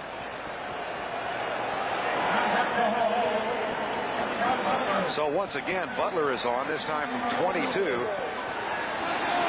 This is a drive that has eaten up more than half of quarter number 3. So ball control, a trademark of the Bears. Again, a part of it all. The kick is good.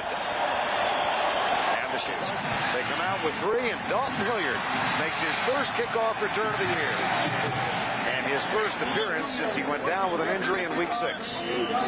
He equals the number on his back with the yards gained on that return, 21.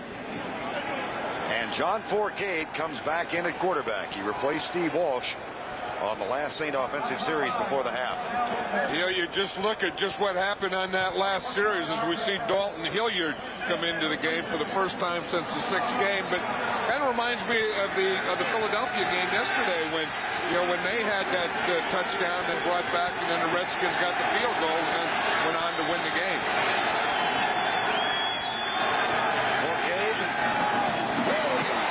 Intended for Eric Martin.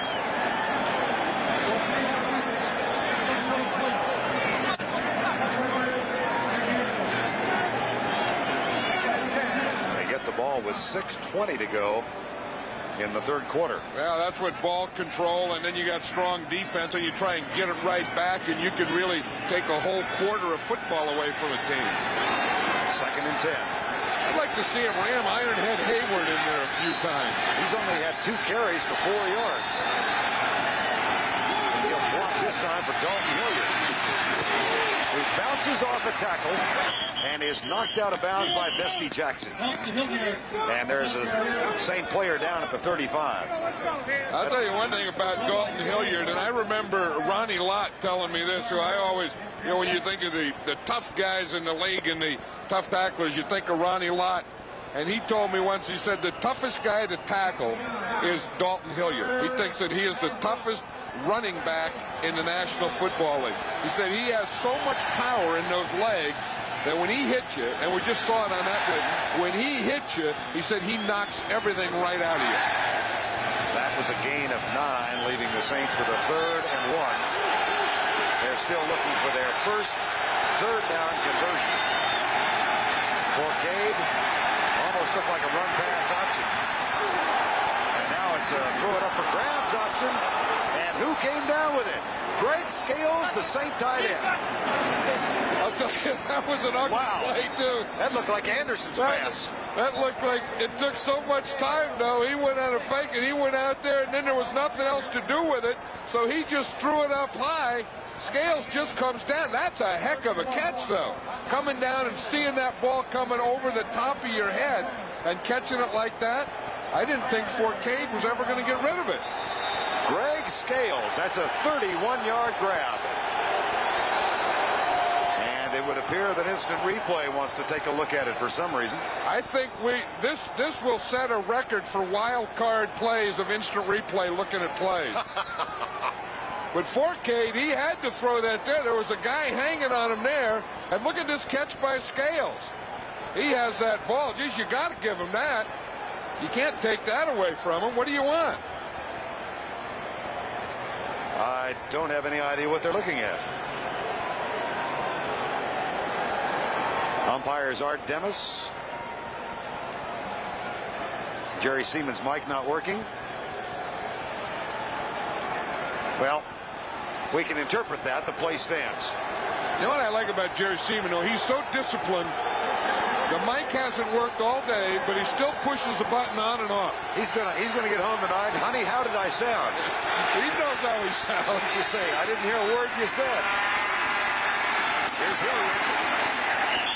Down at the 27-yard line. Hey, guys. Come on. Let's go. Well, we mentioned that Joel Hilgenberg is the center for the Saints. And we see that he's had a heck of a year this year. I mean, when you can do, now he has help there, I know that, but when you can take William Perry that far back, even with help, you got a little push going. And this is his brother Jay Hilgenberg. And he said he did not want to watch his brother play today because he cheers for him too much. That's right. He said that during the whole game he was going to just look the other way. Hilliard trying to shake loose inside the 25. He's down to 24 after a gain of 3. Yeah, this isn't a bad idea. I thought maybe the Saints ought to pound old Ironhead in there, but pounding old Dalton Hilliard in there is probably a little better idea. Because he can not only take it inside, the Saints are starting to get a little movement, but he can bounce it outside, or he can bounce it outside and then cut it back inside.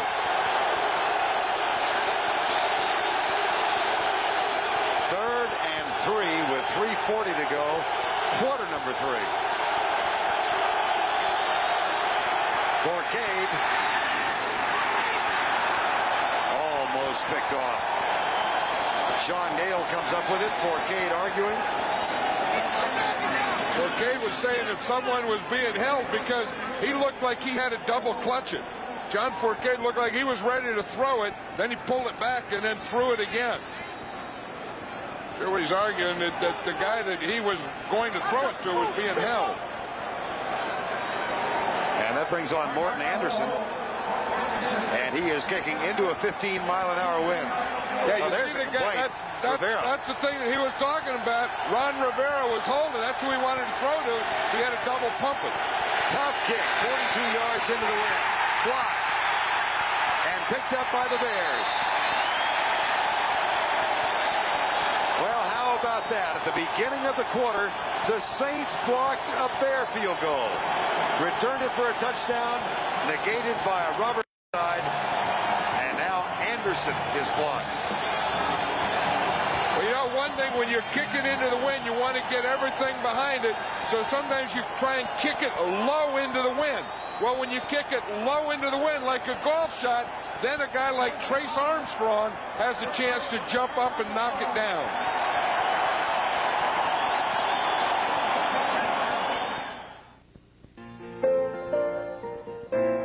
Well, they said his offensive teammates said they'd like to see Neil Anderson get the ball 30 times today. They're closing in on that mark. Well, that's the type of thing that Neil Anderson said that, you know, he would take a win. That's the most important thing, because he's a team player. But when he's the most dominant offensive player that you have, I think that's pretty good strategy. 19 carries now for Anderson.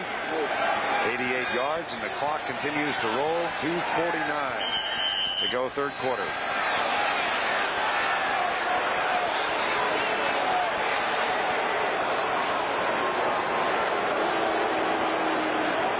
Some kind of a problem with the down marker on the far side, I believe, of the chain frozen. Chain froze. First victim of the day. Yeah, well, you know, a lot of things do freeze. You wonder about things like the chains freezing. Wonder about things like helmets. I've seen helmets freeze. Did you see that, hear that story about Steve Trapillo, the New Orleans offensive guard, and his helmet burned last year in Buffalo? Yeah, he put it up by one of those heaters, and then next thing they saw blue smoke coming out the ear hole, and his helmet was burning up. Trapillo said his helmet looked like a big blue fondue bowl.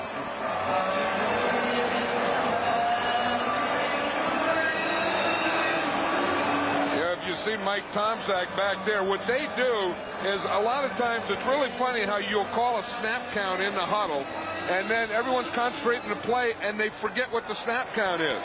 So someone probably asked him what the snap count was, so he just put 1 behind his back. That meant it's on 1. And you wonder how that can happen. You know, how a player can forget the snap count. It happens in every game. Had a quarterback forget him, huh? Oh, I've had quarterbacks forget the snap count.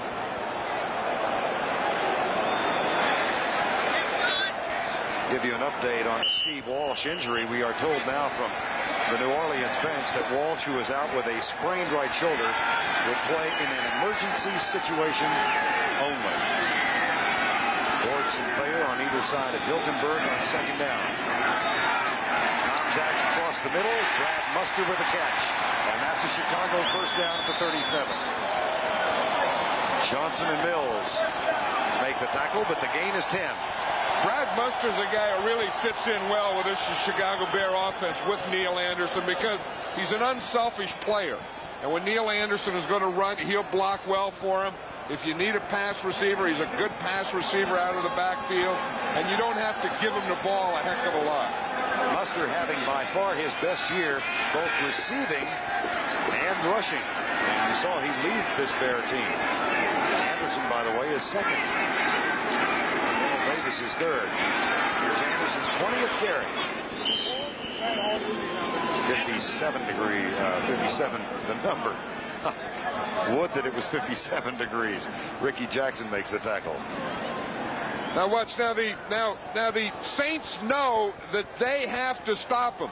So they have to stop the run. So they're putting 2, 3, 4, 5, 6, 7, 8 guys up here in this box. They're taking their safety and bringing them up, knowing that if they are going to stop the Bears, they got to stop their run. So they're starting to gang up on their run to get the ball back. And now Chicago looking at 2nd and 11. Tomczak deep depth side. Toy Cook with excellent coverage. Excellent coverage.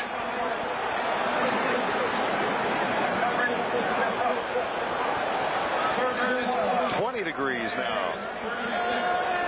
And you know, these have to be the toughest people, the fans, because although some of them have some stuff to drink and stuff, but they just have to sit there and take it. You know, the players, at least they can get out there and move around, but the fans, they can't move around. They can't hit and be hit and chase and do things like that. They just have to sit quietly. 3rd and 12. Final 66 seconds, quarter number 3. Fumble. Tomczak picks it up and goes left, and then completes the pass.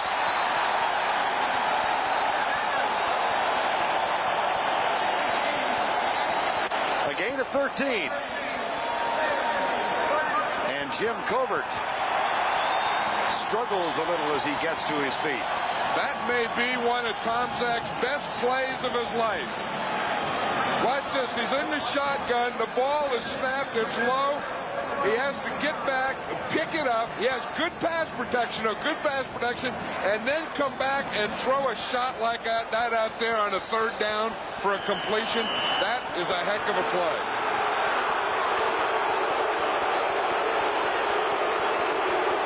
I think the cascade of boos will let you know what. The play is being reviewed.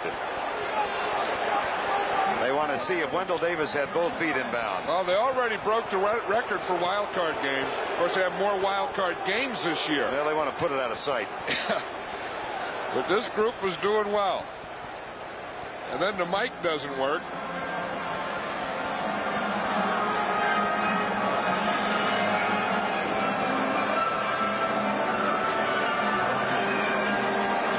Look good. They have overturned 2 calls today. And again, Jerry Seaman's mic is out.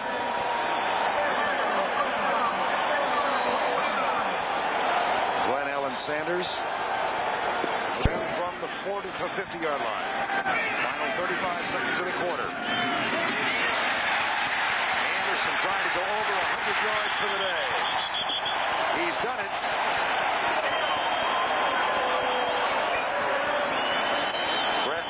Gets a helping hand from Mark Carrier. It looked like Neil Anderson. Yeah, he slipped on something just before he went out of bounds. It happened before he went out of bounds, and I don't think he was hit. It looked like something either pulled or his foot just slid. But he went down. He went down before he goes out. You see right there, he starts pulling up. Before he's even hit, it looks like something pulled on him.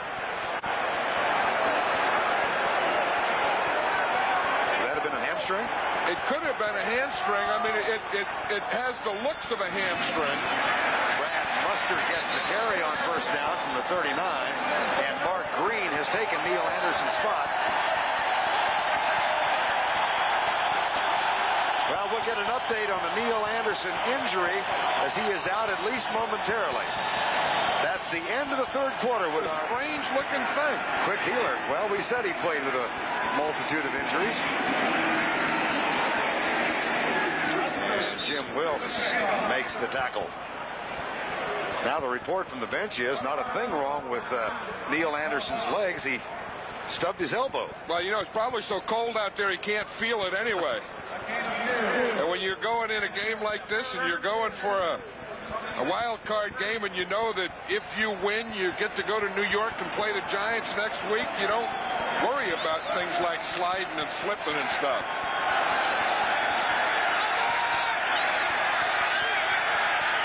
Good news again for the Chicago Bears. 3rd and 3 from the New Orleans 30. Dennis Gentry in the backfield in motion. Anderson hit behind the line and knocked down. And we'll see now if they go for it on 4th down as they have previously, or if they call Kevin Butler into the lineup. I think they have to go for it again. I mean, that was probably when he had 3rd down, he was thinking in terms of using 2 plays. James Coley and Brad Mustard come in. Saints trail by 10. 4th and 2. Bortz, Hilgenberg, Thayer, Covert, Van Horn. Look at Bortz. They just strap him up and just let him play right there. That's probably a a pulled groin muscle the left guard has on his left leg. James Coley and Thornton are the tight ends. That's Coley in motion. Play action. Tomczak. Caught by Muster. First down, Chicago at the 19. Did you see Tomczak after he came out of that play fake? He was so excited to see Muster wide open. He just kind of lurched. His body lurched. That was a good play fake. They faked the run to the right. Watch him. They're going to fake and then bootleg here to the left. Fake the run to the right. And watch him here. When he sees he's open, his whole body just lurched right up because there was no one at all covering Brad Muster. You have probably given Mike Tomczak a new nickname. Lurch? Lurch, the Adams family. Is Lurch Tomczak and the Bears at the 20. They lead it 13-3 with 12:49 to go. Anderson with a block from Muster, and the tackle made by Ricky Jackson, a gain of 4. But again, they're working on the clock, John. Well, they are. And, in getting first downs, ball control, time of possession. That's what the Chicago Bears are about. It's the 1989 version, 1990 now, or 91 or whatever year. This year, this is the Chicago Bears. We have 12:20 remaining in the ball game. Vern Lundquist and John Madden at Soldier Field. Bears up by 10, threatening, and they've got a second down and 6 at the New Orleans 15-yard line. Toss left. And Anderson loses yardage this time as Pat Swilling leads the way with help from Vince Buck and Sam Mills. That looked like a bad play from the start. It didn't look like it got off well. You see, it looked like he kind of had to wait for the pitch. And then by the time he gets the pitch back there, Pat Swilling is in the backfield. So he can't go outside. Swilling's outside. He can't go inside because Mills is inside. So he just kind of goes down. Neil Anderson had 4 100-yard games in the regular season, rushing for more than 100. He's been flirting with this one. He's been on either side of 100 3 times now. And now he's back under. That is snow beginning to fall here in Chicago. The snow is heavy dandruff.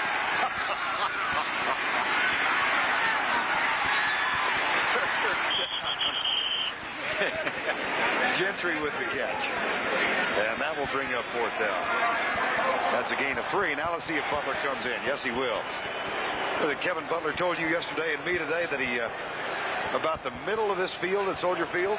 Well, they sent him over to practice on it during the week, in the middle of the week, and he said it was like one of those maps that have bumps in it. And I said, you mean a relief map? And he goes, yeah, it was like a relief map. And he said, it looks like a relief map of the Rocky Mountains. It's a little better now. 36-yard field goal effort. Nope.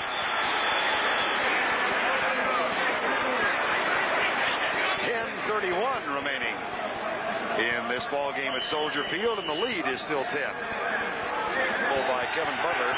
John Fourcade, who has played the duration of the second half in the spot normally occupied by Steve Walsh. The Saints have a 1st and 10. Fourcade with play fake. Finds his tight end, John Tice, open over the middle. And that's a pass complete to the 38. Now, I was just going to say, this is only the second time the Saints have had the ball this half. Offensive plays 30-7. Well, if you think back, John, to what you said at the beginning of the program, that Ditka wanted to control the ball and eliminate errors, and for the most part, they've done it. I think the Chicago Bears, for them, other than Tomczak's inconsistency in the second half, has been kind of perfect dare football. You know, a running game, keep the ball, all those types of things. And here is Ironhead Hayward for only the 3rd time. That's a gain of 6.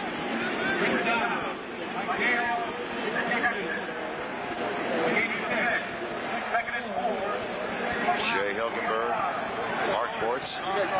Go back just a moment to that story about Jay Hilgenberg. He said he was not going to watch his brother. They talk on the phone every week, and the love between the two of them is so obvious when they chat with each other. He may be looking up at the stands at his father, Jerry. Yeah, well, that's what he said. He said it's just that, that family goes deeper than any game, and he said, of course, he wants to win, but he'd like to see his brother play well, too. That pass intended for Turner, overthrown. We're laughing with Jay yesterday. He, of course, has been in the Pro Bowl 6 times. His brother has yet to make it, but Jay said someday Joel will. He said when he had played with the Bears for a couple of years and Joel Hilgenberg there was still at the University of Iowa, they were home for the summer. They got to arguing about who was going to have a spot on the couch. They decided to settle it in the backyard. They wrestled for a half an hour, and neither one of them went down. Well, he said, and that was the point that he knew that his brother, that he couldn't bully him anymore because he was starting to think he wasn't tough enough. Forcade, that's close for the first down at the 49-yard line. Sean Gale makes the tackle. I remember once Jay Hilgenberg told me, Vern, he said, the thing I like about playing football, he said, it's one of the few jobs in the world you don't have to take a shower to go to work. Hey. And he looks like that kind of guy. And he's been such a good player. And I think that Mike Ditka, and he got in an argument this week at practice, and talking to Mike about it, I think Ditka was just trying to get something going. He would say, he told Hilgenberg, you aren't trying. And then Hilgenberg didn't say anything. And then finally he said, yes, I am. And then Ditka says, well, you're a bleep. And then Hilgenberg says, well, you're a bleep. And Ditka says, well, in 5 weeks, I won't have to deal with you anymore. You're gone. So anyway, then the next day, they both apologized to each other. Everything's called. That was a first down for the Saints, but the clock shows only 8:40 remaining. Forcade dodges some trouble, finds a receiver open at the 38. It is Hobie Brenner with a rare catch. Brenner limited to only 17 receptions this year, and the Saints in a hurry-up offense. You know, one thing about these Saint tight ends and Hobie Brenner, they are good blockers. And I think, you know, that they don't catch a lot of passes. In fact, this is just a zone pass. Just go up and hook right in the middle of the field. Brenner just did as he was told, but he has a value to the team as a blocker. 10-point Chicago lead.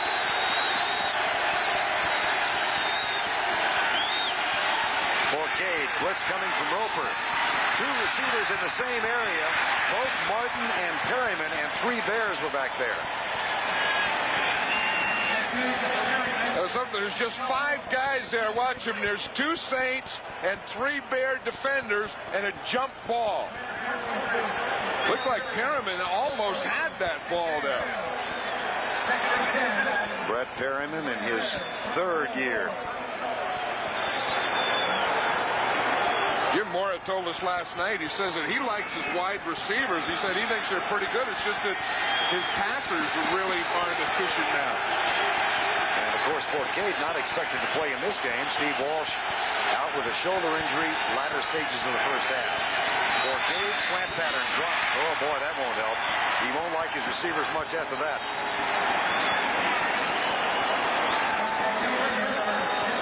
And how is the Bear defense done today? Well, they've allowed only 3 points, 6 first downs, 54 yards rushing. Well, I think that's the thing, because you knew that you know, pass rush wasn't going to be a big thing in this game, and you knew there was going to be that if the Bear defense was going to play well, they'd have to play well against and stop the run.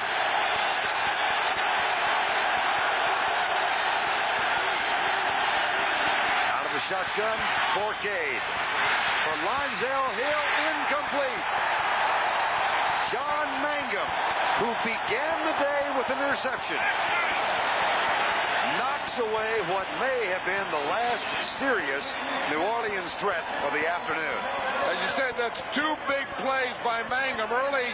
In the first series, he came up with an interception, and here on a big 3rd down in the end zone, he comes up and forces an incomplete pass to Mo Hill. That was good coverage. That all got there at the same time. Saints are going for it here. 4th and 10, 7:43 remaining.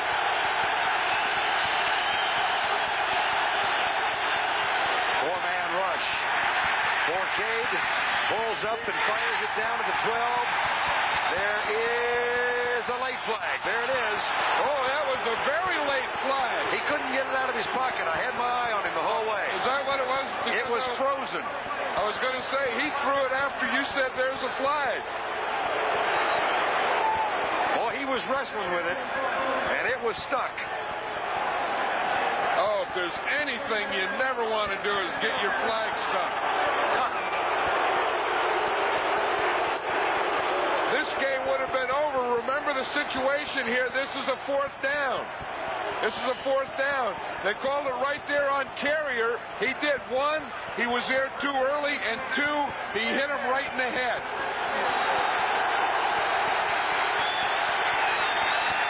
A 17-yard penalty, 1st and 10 at the 11. Hayward, Perry. Whoa! Fridge!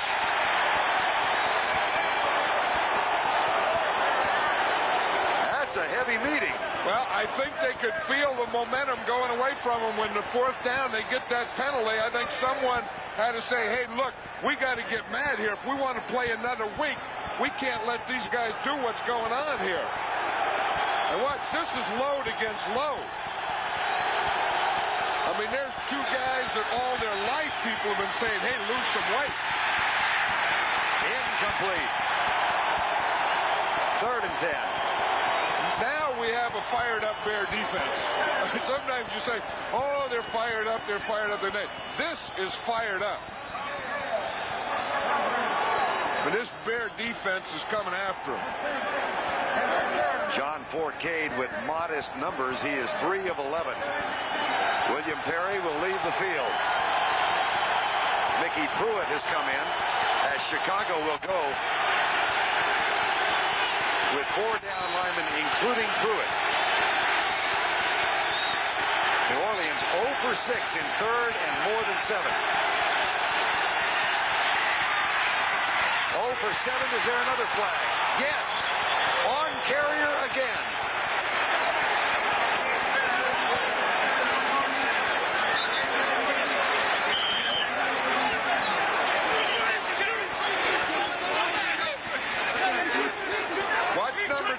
Number 20 is Mark Carrier. Again, the ball is in the air, and it's not there. And what they're saying is he hit him before the ball got there. I don't know. Now they have the one rule. The one rule that I hate is if the guy could catch the ball or not. Pass interference, number 20 defense. First down. But that one is sticking. Here we watch it from this angle, and we see that Carrier was there, and he hit him just before the ball got there. See, the ball isn't there yet. See the contact? You saw the head jolt back? That was the contact, and that was the penalty. This time he didn't get his flag stuck. And John Forcade, he saw that all the way. And to him, that's as good as a completion. 6:56 to go. 1st and goal. Dalton Hilliard with Hayward in front. And Bestie Jackson leads the way with help from Mike Singletary. I think the field is getting frozen down there, Vern, now, and I think sweeping, where the backs try and run right or left, I think is very difficult. I think the type of running you have to do is more like the Bears were doing, where you kind of run straight at it, and you hit, you know, inside the tackles. I think stretching it out is very difficult on this field at this time. Well, we mentioned the offensive line of the Bears. Here's Hilgenberg, Trapillo, Dombrowski, Brock, and Haverding trying to provide some muscle with 3 tight ends in the lineup. And an option play almost as Forcade. Oh, dear, had Hayward wide open and threw it behind him. Hayward looked like he didn't expect that at all, like he didn't think that Forcade would look at him. But when Forcade, you see, he buys so much time when he sprints out. He sprints out so long that a lot of different guys can come open. And Hayward looked like maybe he gave up on the play.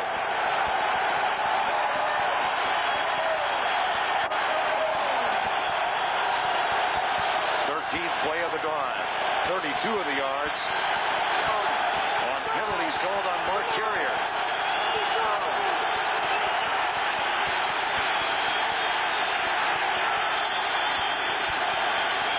Forcade looks at Perryman. Now nobody open in the end zone. He's got to buy some more time. Cannot do it.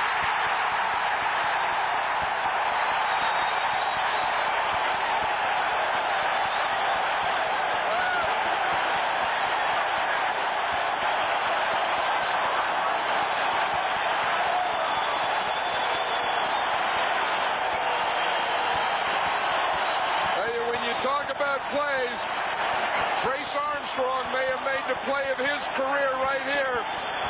Right down, you see, he not only gets 4K, but he also went after the ball on that one.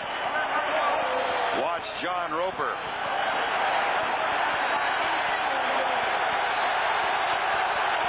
It is a new version of Mike Ditka. Anderson got it. But they needed 7. They settled for 3. 5:52 remaining in the ball game. Pull the New Orleans Saints to within 7 points. 5:52 remaining in the ball game. And now with the win behind them, the Saints are hoping for a big kickoff from Anderson and no return. Chicago had everybody up except Johnny Bailey, and Anderson does not go short. Instead, there will be a touchback, and the ball comes out to the 20-yard line. This game is presented by authority of the National Football League, and this CBS telecast is intended for the private use of our audience. Any rebroadcast or other use of this telecast without the express written consent of CBS, the Chicago Bears, and the National Football League is prohibited.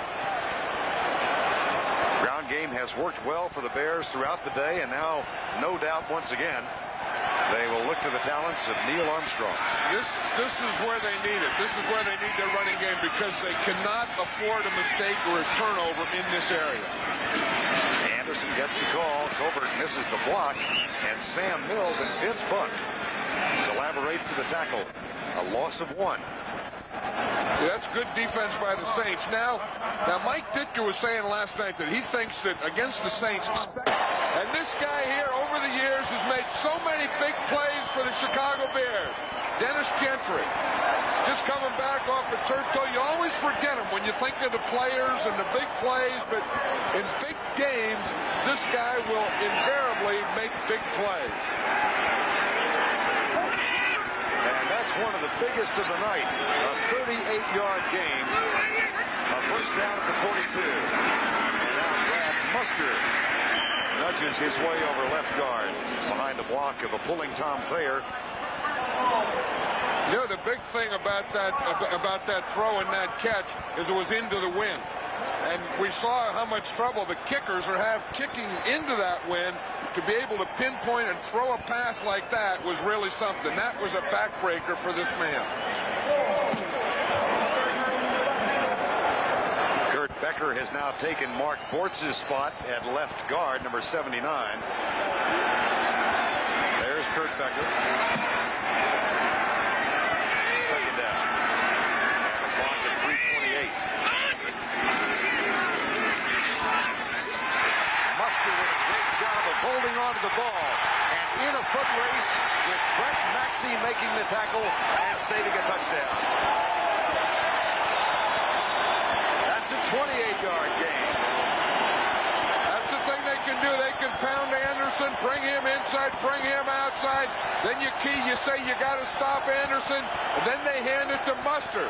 This was a heck of a run. This was supposed to be inside right, and it ended up outside left. 28-yard gain for the former #1 draft choice out of Stanford. And with that 28-yarder, he equals the longest run of his career. So just a moment ago, the Bears looking at 3rd and 11 into the wind. And a 38-yard from that man, Gentry, and 28 from Muster, and they're in good shape. These guys are the masters of the ball control. And you just heard Ditka send into play 49 strong. I'll tell you one thing, it's going to be run to the strong side. That's the side of the tight end. And 2, it's going to be a run. And 3, it's going to be outside. Time has been going. Earlier this afternoon, Cincinnati devastated Houston 41-14. They go west to take on the Raiders next week. Dan Hampton might be the last game at Soldier Field, but there will be apparently one more game at least. Yep, and that's what he has to be thinking, that he knows it's his last year, but you don't know when that last game is. And I know that he's looking forward to playing the New York Giants in Giant Stadium next Sunday. 2:47 remaining. The Saints have 1 timeout left. Steve Walsh injured with a sprained right shoulder, latter stages of the first half, and John Forcade has gone the distance. I wonder if we're going to get some kind of screwball kick the way he lined that ball up in there sideways. Usually they put the ball in there more straight up, I think. I wonder if, because he's kicking into the wind, if Butler's going to kind of screwball ball. I'd say the odds are good. Yeah. Yeah, look at that. Taken by Buford Jordan. A seldom used fullback, and Jordan is out near the 39-yard line. That's a 16-yard return for Jordan.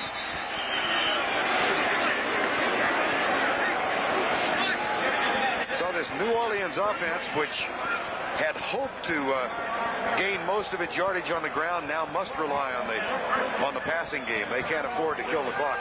See all those defensive linemen in there. You see Armstrong down there, McMichael down there, Hampton down there. You know, they don't wear any shirts underneath their jerseys, and I think that's part of the Chicago Bear defense, part of the Soldier Field mystique. Those guys all come out bare armed and say, "Ah, it's nice out here today." Nothing to it. Forcade. Picked off.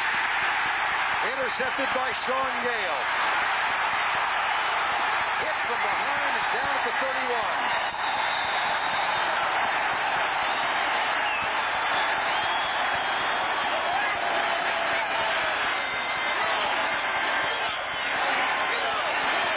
A 27-yard return. Bears just don't let you have the ball. They just take it away, keep it all day, and choke you to death.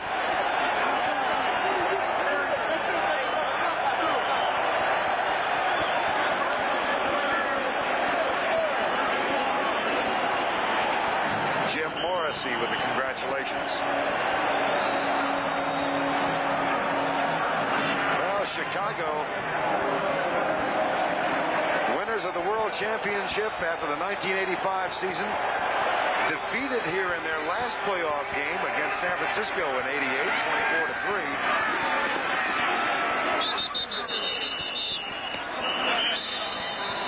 And it was a Chicago defense that keyed this one, John. Well, you can see they only allowed 9 first downs. They only allowed 51 yards rushing. I think that's the big thing. Passing yards allowed 116, and of course they had the 2 takeaways, but that is playing Bear defense on a Bear type of day. Saints have used their final timeout now. They will get a stoppage of the clock one more time at the 2-minute mark. Trace Armstrong That has been a heck of a player. Second down and 9. Mark Green gets the handoff. Hit over the top by Gene Atkins. And for John Forcade, the long day continues. 2:04 remaining, and the clock will stop at the 2-minute warning. 2 minutes to go. The Chicago Bears lead it. Chicago has won 8 of its last 9 against the Giants. Phil Simms probably just sat up in the studio. Whoa! I'll tell you another interesting stat. The New Orleans Saints are the only team in NFL history to never win a playoff game. They're now going to be 0-2. And the clock cannot be stopped. 3-yard gain. Well, now, of course, you just get the frustration. The Saints realize now that their season is over. That's one thing about playoff time that you kind of like, that, you know, is the finality of it. And because there is a finality, that makes everything so much bigger. The sudden death is true sudden death. The winner goes on, the loser, their season is over. They don't have any more football until training camp. And at some point in a game, that sets in. And as you look at the Saints sideline, you can realize that it is set in with the New Orleans Saints. 4th and 1. Tomzak gets it back to Green, who does not get the first down. So they will stop the clock and measure, and the Saints might get it back.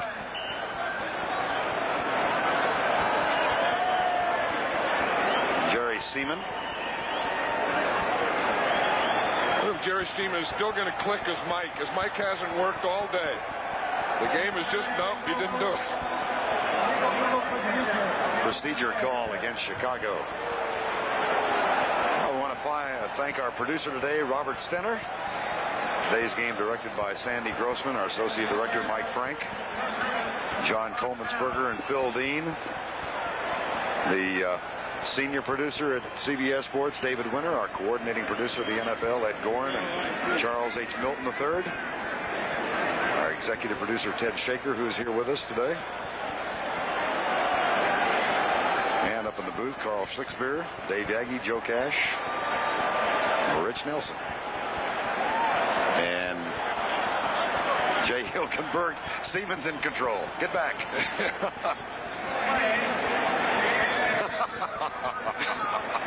This is a new NFL record that the 21 calls, he made 21 calls today and kept making them with a broken record, with a broken microphone.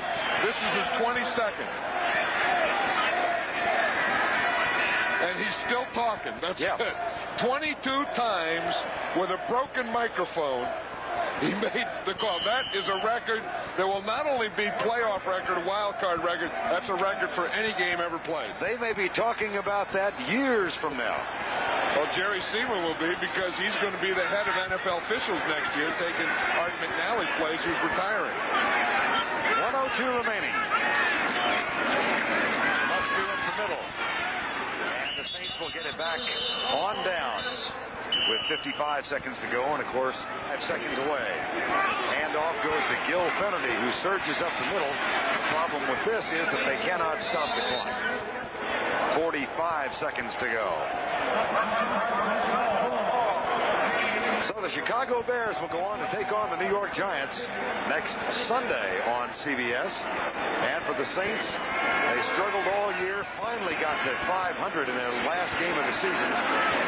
But they are wind up on the short end of this stick. 16-6 is the score right now. That's a gain of 9, but 28 seconds left.